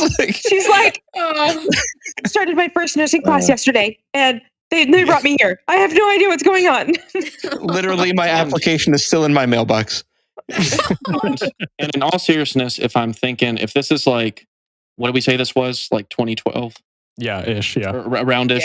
Around there. So literally like a patient has to come in, you make sure that they're not going to die immediately. You send them off to get scans and then scans have to get read by like all the radiology team. So they just don't have information to tell her. And I think even in real life today, that's a lot of the time. It's like, what's happening? What's happening? And it's like, we are trying to figure that out now. No, I love that scene. Yeah. Oh yeah. Go ahead. Finish your thought. No, I was about to say, I love the scene. I was disappointed that she got healed right off the bat by Panacea, but I thought that conversation was great. Oh yeah, totally agree. I suspect that, well, first of all, we know for a fact, obviously, Arms Master was there and was like, she's a villain. But I feel like he probably was like, that one right there, like back of the list, bottom of like, because he's got a personal, like, I don't think that they would have left her there so that same way if it wasn't for Arms Master and his weird like vendetta. Yeah. This was one of those things where like I get the having to handcuff some villains up, but after we just had this big thing we put everything to the side, and I wasn't fucking with anybody. I was a good villain. Is this what happens? Is this how they get us? We're like, after you're done, they just cart you off to the birdcage. They black bag all the villains to the birdcage, and you're like, oh man, Leviathan sure killed a lot of villains. Like, what do they tell the public? Yeah, like, only a fourth of you will make it, and that's the ones on good behavior. I could see the government doing some shit like that though. It does feel that way because that's how Taylor's feeling it. But then we do find out, as we'll probably talk about in a second, the reason why is because you have a mixture of heroes and villains whose identities are sacred to them. Red tags, And blue tags. you can't just let people run around looking in everybody, like, Yeah. So it is, even though it feels unreasonable at first, like you're kind of on Taylor's side, like, what the heck? And of course they rough her up. They didn't need to do that. That's, just some nice police brutality for you. But, but at the same time, it is, at least when you find out why, it's like, oh yeah. Yeah, that makes sense. Makes perfect sense. I hate that the cops were right in this case. Yeah, Gross. unfortunately. The super cops rather. Yeah, this is one of those scenes that definitely felt where I really felt Taylor's age in the character, where Mhm. she did feel like a really impulsive 16-year-old kid who thought that she was at the center of attention and the protagonist of a book. Where, How dare her? Yeah. But yeah, no, the whole scene plays so well, and you do get that sense of like just them being completely overworked and overloaded, which is interesting. And I still don't know how I feel about Panacea. I will say it, because part of me, I see the good that she does and everything, and obviously she is a good guy, like just through and through. But her talking down to Taylor, almost like, it still makes me mad, because she's coming from an elitist family. She's the 1%. Literally, she's like, Taylor's like, oh, well, I was infiltrating. I was doing this, I was doing that. And she's like, oh, yeah, of course you were. Like, when really, like, she's killed so many bad guys her sister's almost killed. Right. Mm-hmm. So it's just like, come on. Like, you judge me? Exactly. Right. Yeah. No, she's a great character. But I remember at this point in the story too, like not really knowing how I felt about her either. And obviously reading it again, you get some different insights and you're kind of reading it a bit differently. But yeah, she's unique. Also, she just had like half of her extended family die. And yes. Yeah. Which Taylor doesn't really acknowledge. Yeah, exactly. Yeah. And I don't want to miss out too on the fact that she mentions that Tattletale was about to do something that could have ruined her family. At least how she feels about it, right? We don't know if that's true or not. But we know that there is some secret that she has that she's not ready to reveal. And I can kind of get, like, at least from it. I'm with you, Taylor, in that I'm not sure how I feel about her, but I kind of also get where she's coming from. She's like, look, your friend messed with my family. You robbed a bank. Like, I don't have any pity for you, Yeah. I will say, I think you're right. Like, there is no reason for her to have any pity on Taylor. Like, Taylor is getting fixed. At the end of this, Taylor will have a healed back.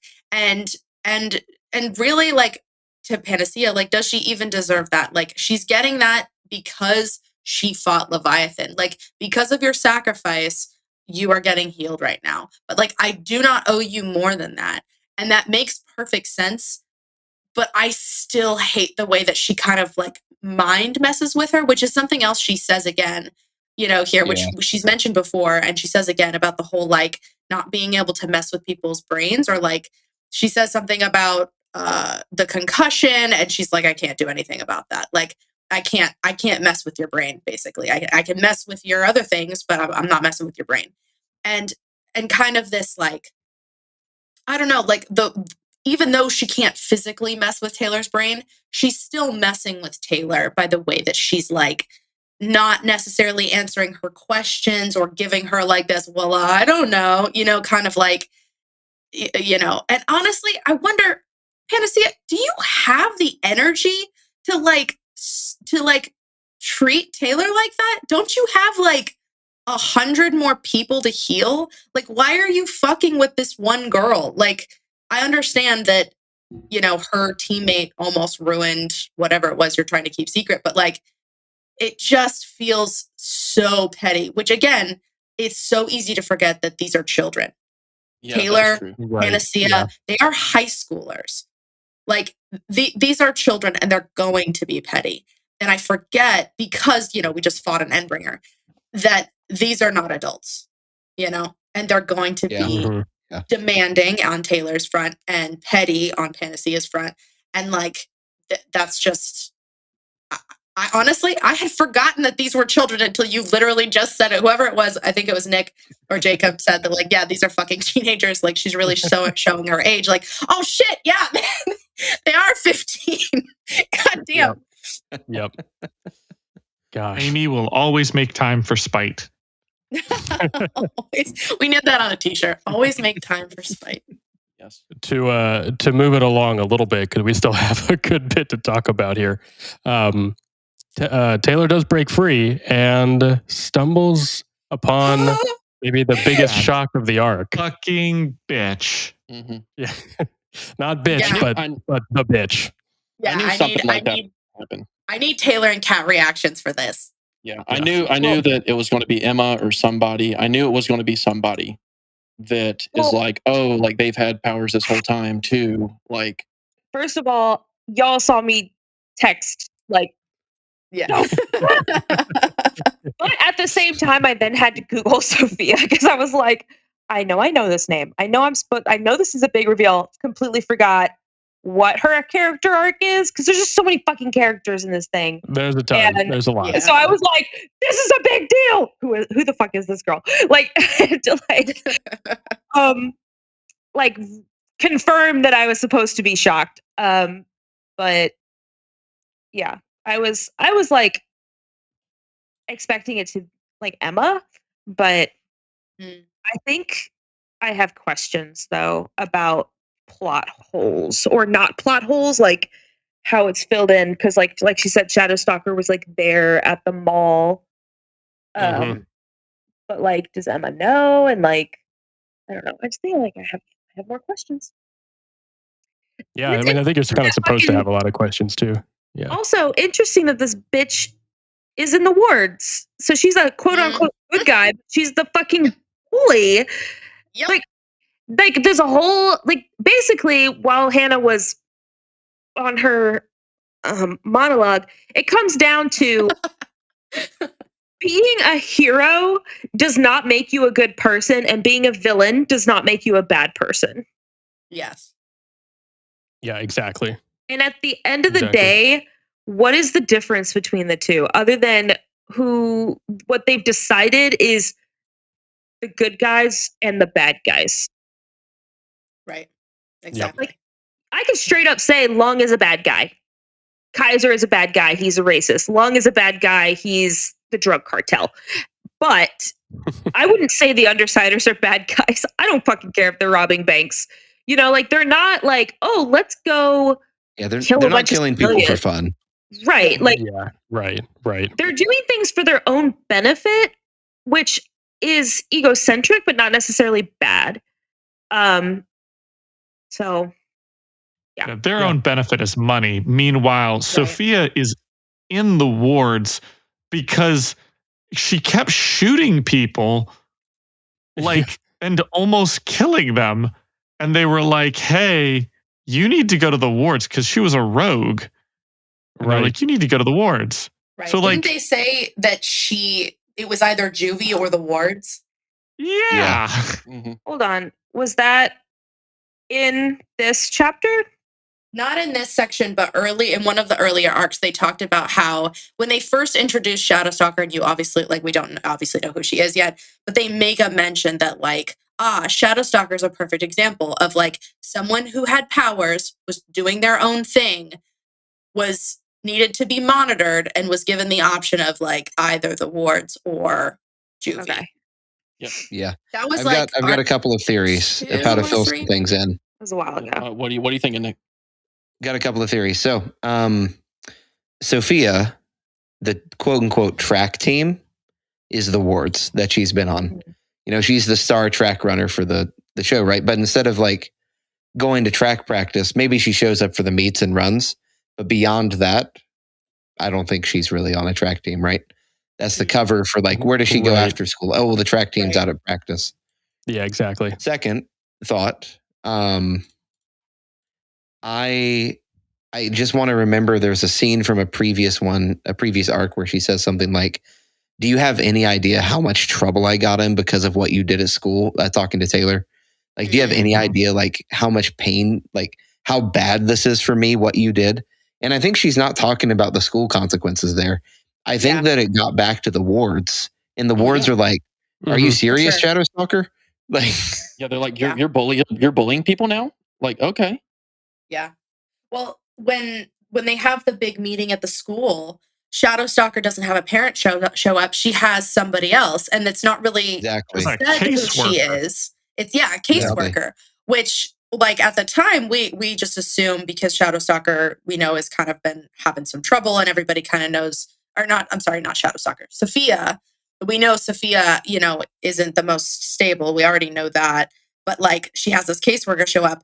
But now looking back on it, like there's a good chance that that person was from the wards to represent her, as a parental figure,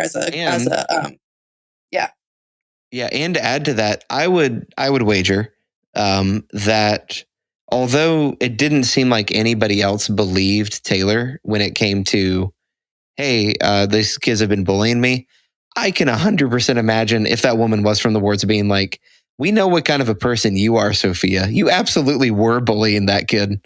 Like, right. But they can't admit to it because then you have a ward that's a bully. Yeah. Exactly. So they deal with it internally, hopefully. But you don't, Taylor doesn't get to see that because she's not privy to that. Investigated ourselves and we found nothing wrong. By giving her a promotion and putting her on the beat. Yeah. Like a true cop. What are we talking about? Yeah, I was going to say, is that classic? They conduct their own internal investigation and find no wrongdoing. Right. Yeah. Gosh. Gross. Oh, what a moment. My deep fan theory is that this is not in any part of the story. This is totally Jacob's fan theory. My fan theory is that Emma's dad is a really successful lawyer because in this world, parahuman paralegals are really important. And my theory is that Emma's dad got Sophia's case. And that's how those two met up. I support that theory. Good. Yeah, I can see that. God damn it. Unless, isn't he a divorce attorney? From the beginning. Listen, it's a fan theory. I said, okay, don't shoot holes in it yet. Holes in it.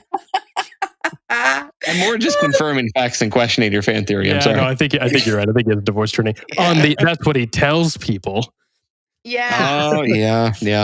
Dun, dun, dun. Exactly. But as a result of that discovery, we get some interesting dynamics between the Undersiders and Armsmaster and Legend and Miss Militia, which is pretty fun. Yes. Gosh. Oh, fan theory. Armsmaster set her up. Taylor up? Set her up in what sense, Kat? To find Shadow Stalker / Sophia. I feel like probably knows about. I mean, like they're very much in with the wards, right? Like he very well could have known about the bullying situation. He probably did, and probably set her up to like put them near each other, knowing that it was very likely that Taylor, because Sophia was there with their mask off. I don't know, just. No, I think that's a great thought because so Armsmaster obviously has all this programming and the system and all the smarts and like the little computer in his head that's analyzing shit. Any type of thing that would have happened with Taylor would be on public record.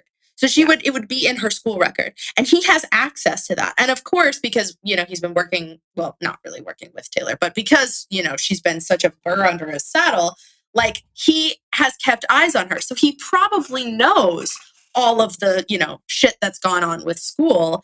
And so it makes perfect sense that he would like have connected the dots and realized that like, oh, there was a meeting at the school that involved Shadow Stalker in the wards and involved Taylor, that like, this is the connection here.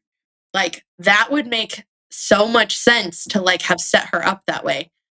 Although, actually, hold on. As I'm thinking about this, I'm messing up my own theory and messing up Kat's theory. I'm so sorry. We might be getting a bit too far off the task here. We are. I'm so sorry. It's fine. I will stop now. No, it's great. Sorry, Kat. I ran with your idea. Oh, that's what this story does, though. Great, though. So much fun. Yeah, it really does. but they get into it with Armsmaster and Who is it a Legend? Who dweeb else is there? and a dick. it's Legend and Miss Militia. It's yeah, Legend Miss is Militia, just is so like he is the by the book. He's Like- such a good guy. Yeah, he's He's just such a like, hero. well, Protectorate Order 2-4A would say we got to do this. Like he's just gonna go. He is not gonna break from protocol. Yeah, No. so lawful neutral. Yeah, Makes Yeah. him another big fucking nerd. I love it. the whole lot of them. Just like there can be no two powers that are exactly alike, there are no two fucking nerds exactly alike in this universe. Of course. Yeah. But it goes both ways, right? Like, because I love how quickly Legend and Miss Militia as well, though, flip on Armsmaster in that. Yes. Like they are Miss all Militia swings that gun real quick. real Yeah, she quick. does. Like as soon as that's hinted at, it's just a full 180, which is So satisfying. yeah, it really is. But it's also again, and I feel like we've broken records sometimes, but Wildbow just does this so well, where he just takes the little trope and just flips it completely in an unexpected way. Like that's what you want to happen, but you're not expecting to read it that way. Like you don't really expect those types of conversations to flow that naturally, and yet it does, which is just so satisfying. Also, Trickster just posted up in the corner, casually recording everything. Recording the whole Oh, thing. bless him. Yep. Bless him. He knew it was up.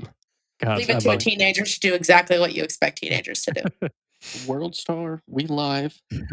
Also, I just want to say that Armsmaster, at least so far, has been set up to be like the big, cool superhero in the city.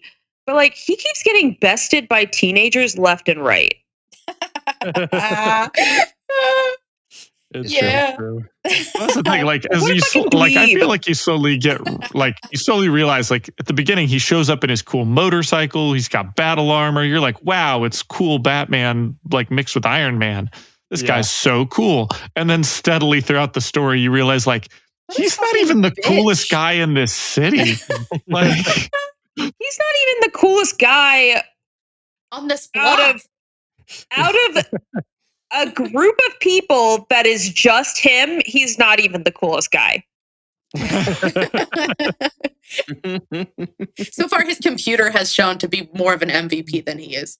No, it's the Yeah, Marvel really. where he's like, "Oh yeah, well, without your suit, what are you?" And he's like, "A weeb, a nobody, a dork." Oh my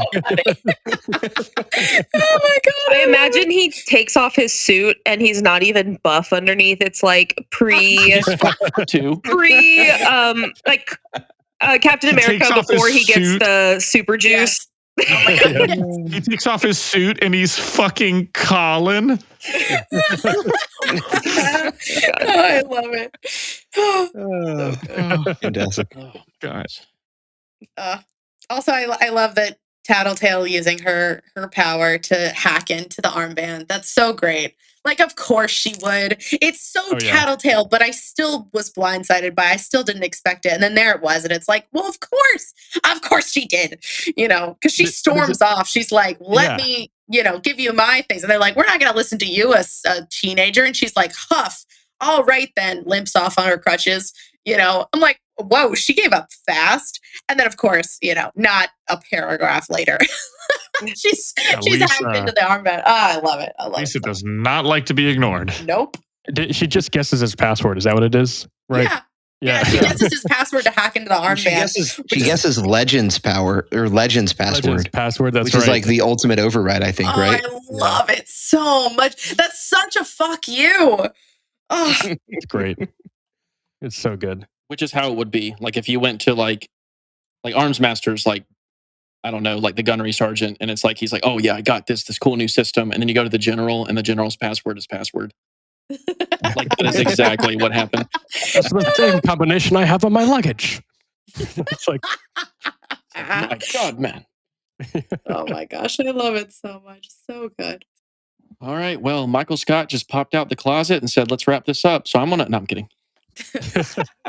we are close to the end here.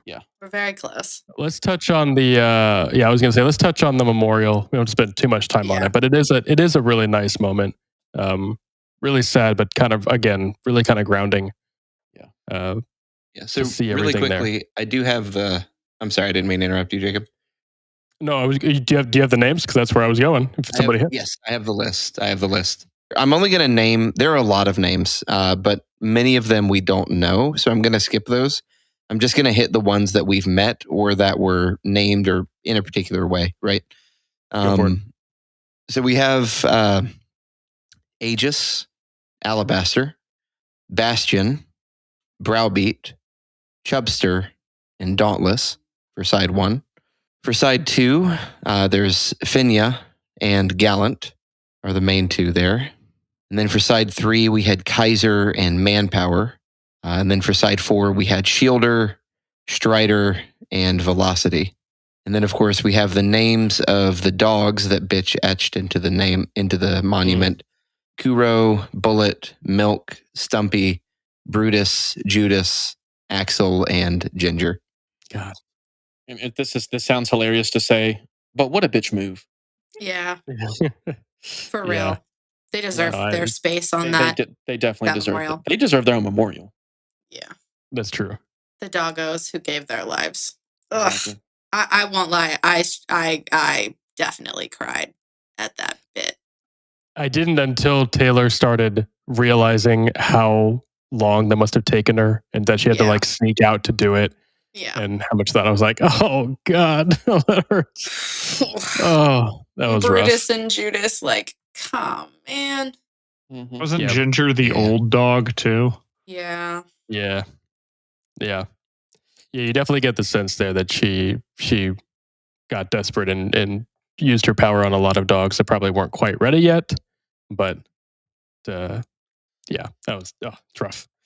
Can't think about it too much. No. Mhm. Exactly. Yeah. I care more about them than most of those people. That's true. Also, real quick, wasn't Browbeat one of the capes we fought at the bank heist? Yeah, definitely recognized his name. Yes, Yep. I believe so. Yes.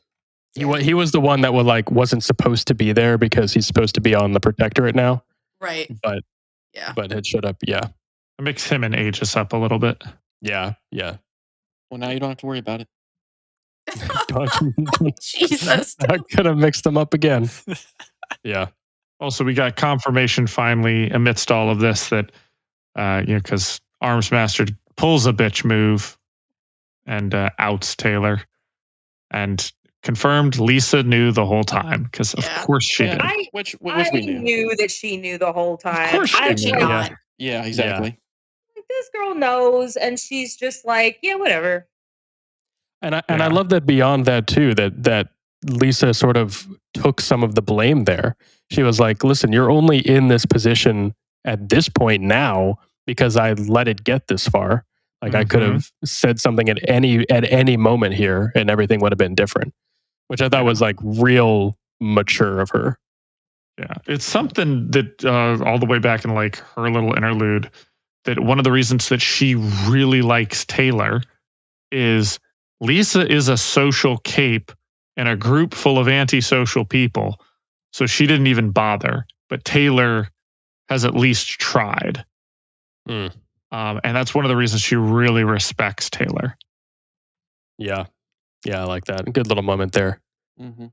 Yeah, in case this isn't clear to the rest of you, this is this is where Alan and I pretty definitively from episode 1 have decided we're going to end season 1 on our second half of this podcast, which we'll have a lot of fun with. But it really does sort of feel like that season finale. You got the big fight. You've got this sort of epilogue. Everything's sort of calming down. You get these little character moments. Where's the future? Where's everything going? And then we get a little tease with Coyle's interlude. Oh baby. I know Nick's got hard. I don't know what it is with me and like the worst people in this story. Well, the white supremacist is dead, so yeah. I love Coyle's power. He's not a good person. I'm not saying that. Yeah. His power, though, the way Taylor explains it, in the way we see it in the art, in that interlude, I'm just like, oh yeah, that's the stuff. That's a superpower right there. Right. I love that he doesn't really know how it works, which is my favorite part. Where he's like, am I just imagining this, or am I ending entire realities every time I make a decision? Mhm. Like, he doesn't really know what he's doing, but he doesn't care. Oh, it's so good. So evil. And he's got a great system for it too. I was going to Like, say, like, the way he uses it, yeah, go off. I like the whole thing of like, I don't feel so good about the guy that I have like taking care of Dinah. You know what? Better safe than sorry. Yeah. Like, Let's just take him out real quick. Yeah. Okay. But also then you start to understand why Dinah was so important to him, because it Yeah. like just amplifies how successful his power is. well, between like her, Lisa, and him, like Damn. Yeah. he's got so much information at his fingertips where he can, Right. you know, like we talk about fate manipulation is not exactly what it is, but between the three of them, that's basically what he's got going on. Mhm. Like Yeah. shy of an Endbringer showing up, Yeah. you know, not really foreseeable. He can basically just do what he wants. Yeah. And thinking about like how, however many times we've thought like, oh man, if I could just stay up all night and study or go to sleep, like he just does both. And then he has all the information and he collapses the reality where he stayed up all night because he's kept all the information and he got a good night's sleep. Like Yeah. that sounds great. I think Yeah. that's what's so compelling to me about his power is that ability to be like, because we've all had those, like, even just little moments in life where you're like, man, I really wish I could try both of these ice cream flavors at this ice cream shop. But I really don't want to get that much ice cream, right? I can't eat it. Well, if you're Coil, you can. And it only gets better from there. Exactly. Exactly. It's only up from the ice cream flavors. But I love how he thinks about if he did something in one of his realities that he wants to keep, he has to remember to do it in the other one. Like where he has to ask Dinah the questions a second time, even though he already knows the answers, so that she'll remember what she said in this reality. It's like little things like that I loved how he's really intelligent about his power. And also, if I had a nickel for every time Coyle kidnapped a little girl for his personal gain and locked her up, I'd have 2 nickels, Right. which isn't a lot, but it's weird that it happened. It is twice. weird that it happened twice. Isn't that a Doofenshmirtz quote? Oh yes, 100%, absolutely. Oh my god, one of the greatest quotes ever written for television, that's so good. and I use it as much as I can. Well, we got Oh my God. a little insight into what he the has travelers. for the travelers. And it's a small little line kind of thrown away. I completely missed it the first time. When I read it the second time here, I was like, oh, I forgot that was even mentioned. But there's a little line that Trickster says, or kind of says with Coil, where they sort of were on the right track, that Leviathan had been slowly making his way towards Noel, which was a really interesting line that kind of got tossed. It's like, oh my gosh, it just is a great little tease. Yeah, and just this feeling of like, I don't know, I got this sense of like impending doom from his conversation with Noel, where that was in the reality that he collapsed, where he was like, well, don't want that conversation to have happened. Like it's just like, oh, well, all right. How many times have we wanted to do that? Yeah. Just yeet ourselves out of a potential conversation. Just yeet ourselves out of one reality into another. But it enlightens us into why he was so frustrated with Dinah in the scene that we did see her first, because he's like, wait, why are the numbers changing, Dinah? That doesn't make any sense. And just, again, just like the crazy use of his power of getting, the undersiders to flip coins until they all flip heads, just like making those little moments possible. But then, of course, we get the reveal that he's a creep show and he creates an alternate reality to give himself some pleasure by beating somebody up or killing somebody, apparently. That's I like wow. I feel like Wild Bow had to throw that in, otherwise he'd be too cool. Like, Yeah. It's the common Like- trope with villains, like with Killmonger, where it's like, oh, like he's against colonialization and like first world governments exploiting third world people. Let's make him kill someone to remind the audience that he's evil. Like it was definitely one of those. yeah. Yeah, it's the kick the puppy moment, Yeah. Yeah. so to speak. Yeah. Although it's kind of implied he might be a little bit of a pedophile too.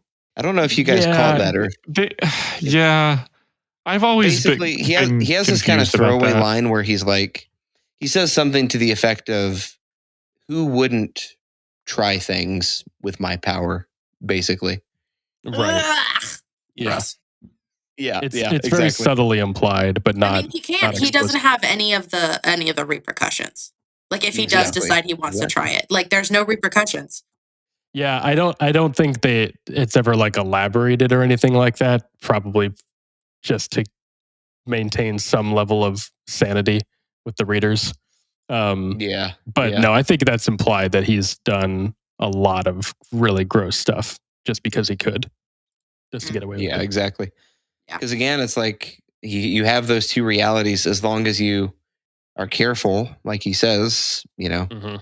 and like kind of like he implies too, like even though he creates the alternate reality to take the pleasure of killing Mr. Potter or whatever the guy's name is, he says that he's careful not to do anything that he couldn't take back. Like if he accidentally chose that reality, he'd be like, "Oh, well, I could explain that away at least."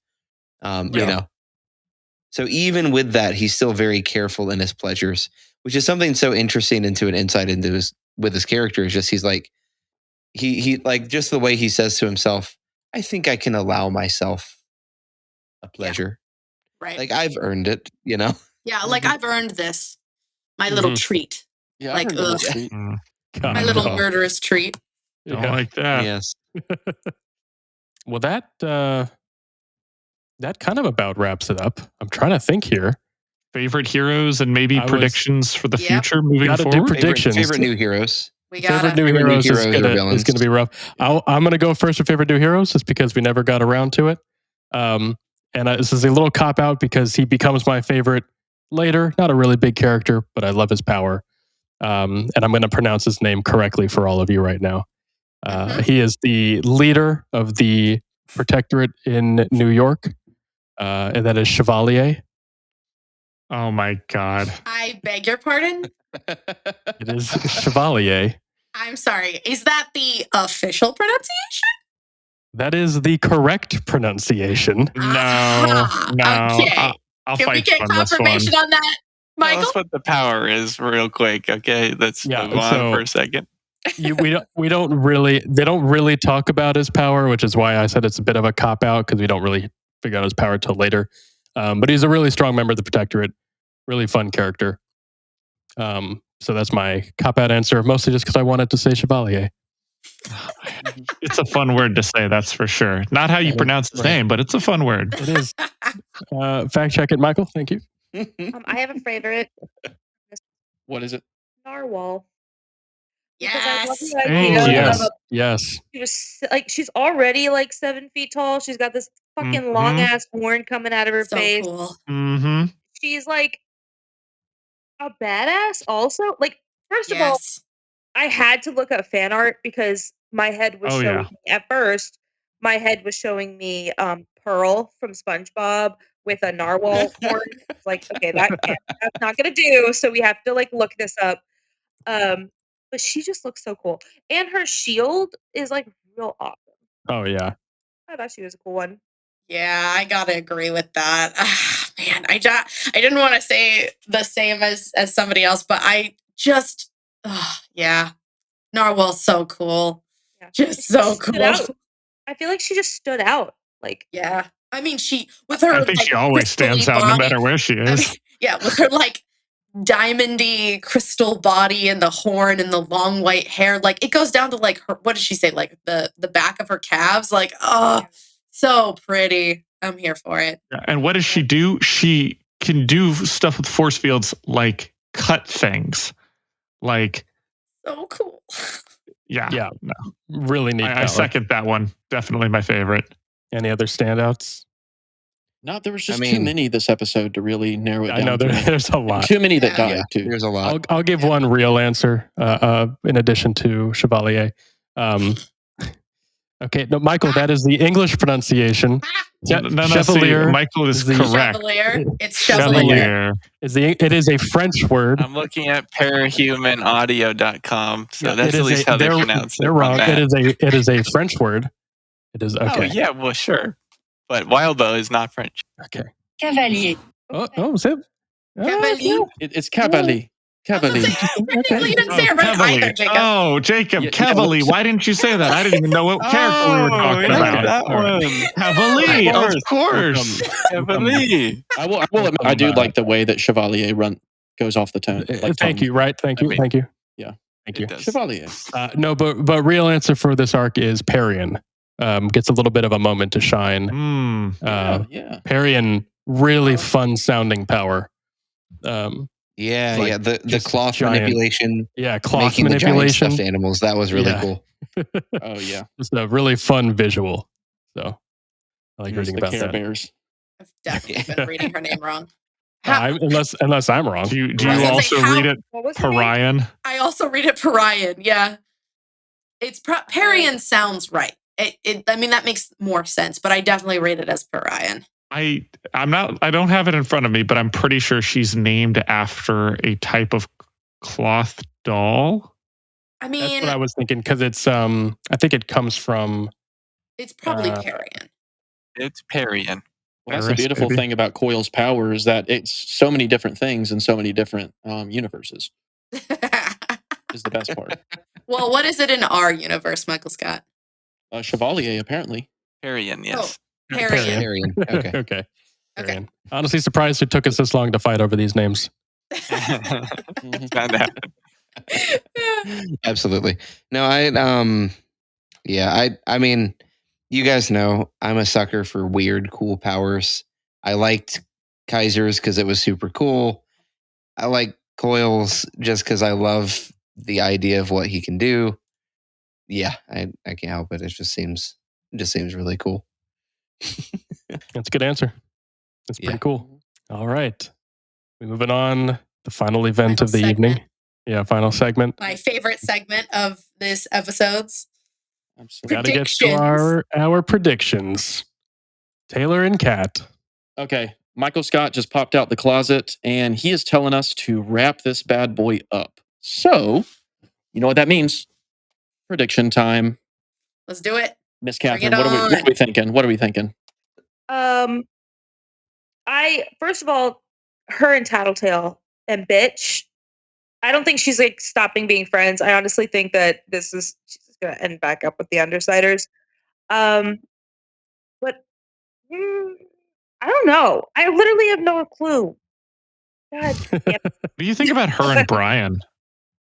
I think it's gonna end up being okay in the end because the way that they like came to defend her made me think that this is just a hiccup in their relationship, not the end.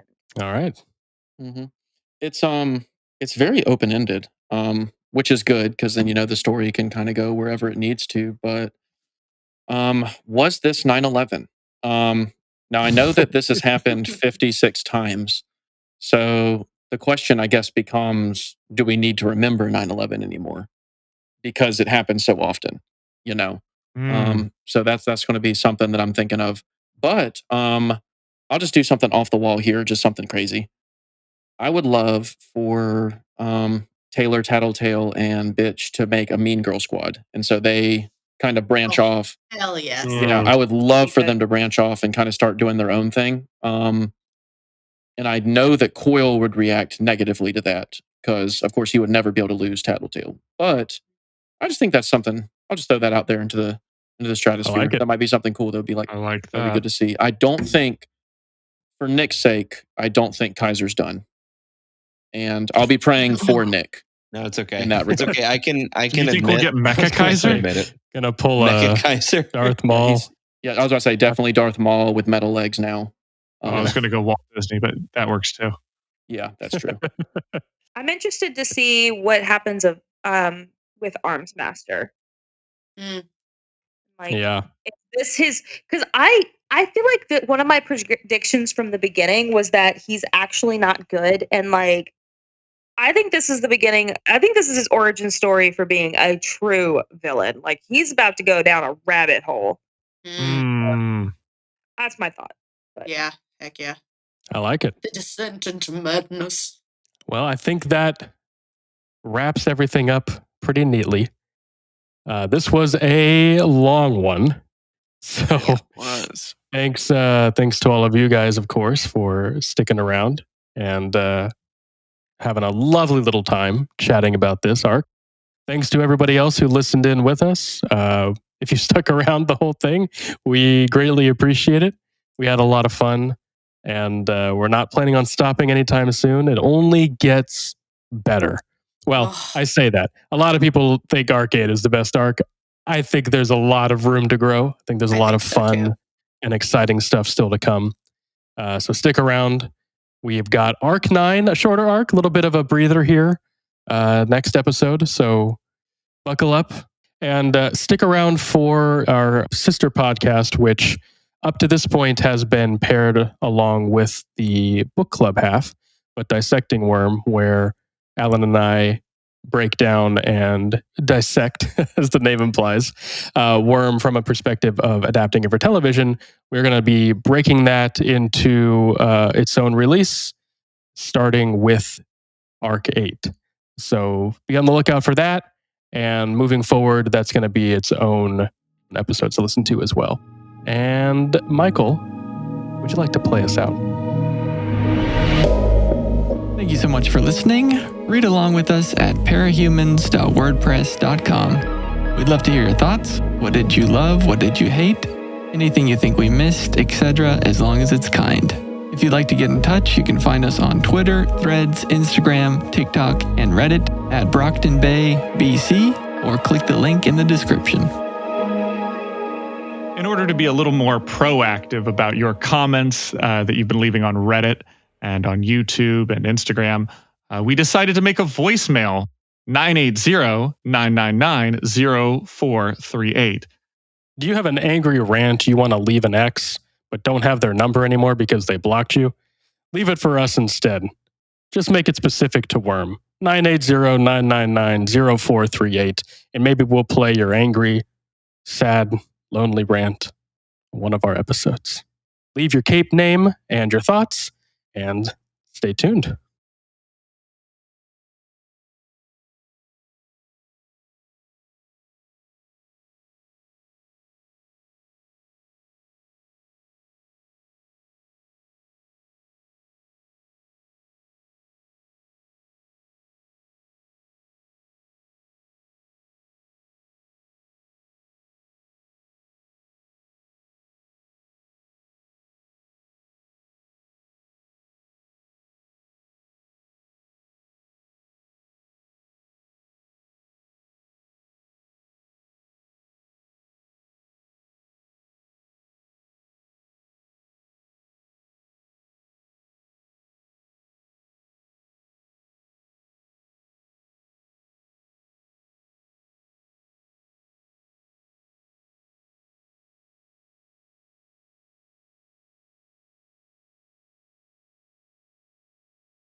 plenty of fish in the sea.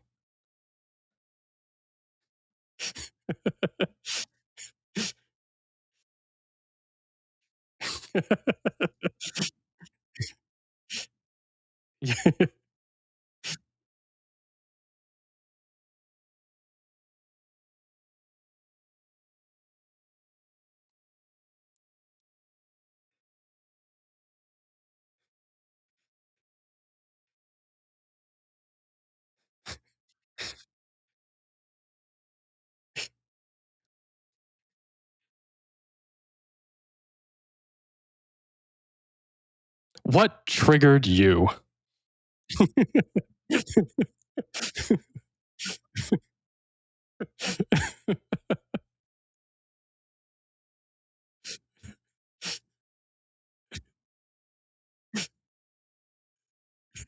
Your relationship.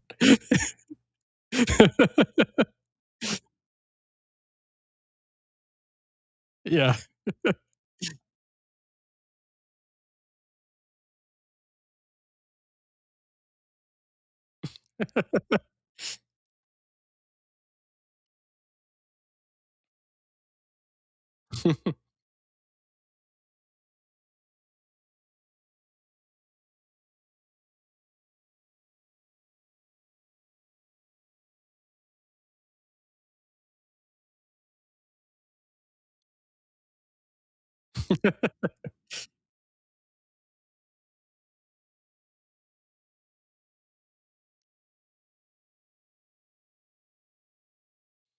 I'm dating a Gru, but I've got a Kaiser as a father.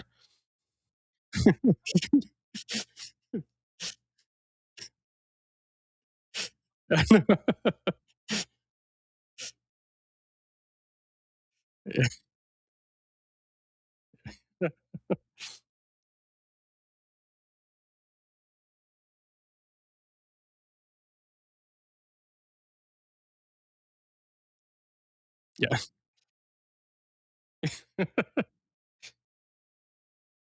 Right. Oh man, that's the money making idea. We've got it. Okay, Michael, you better stop recording now before we just keep going.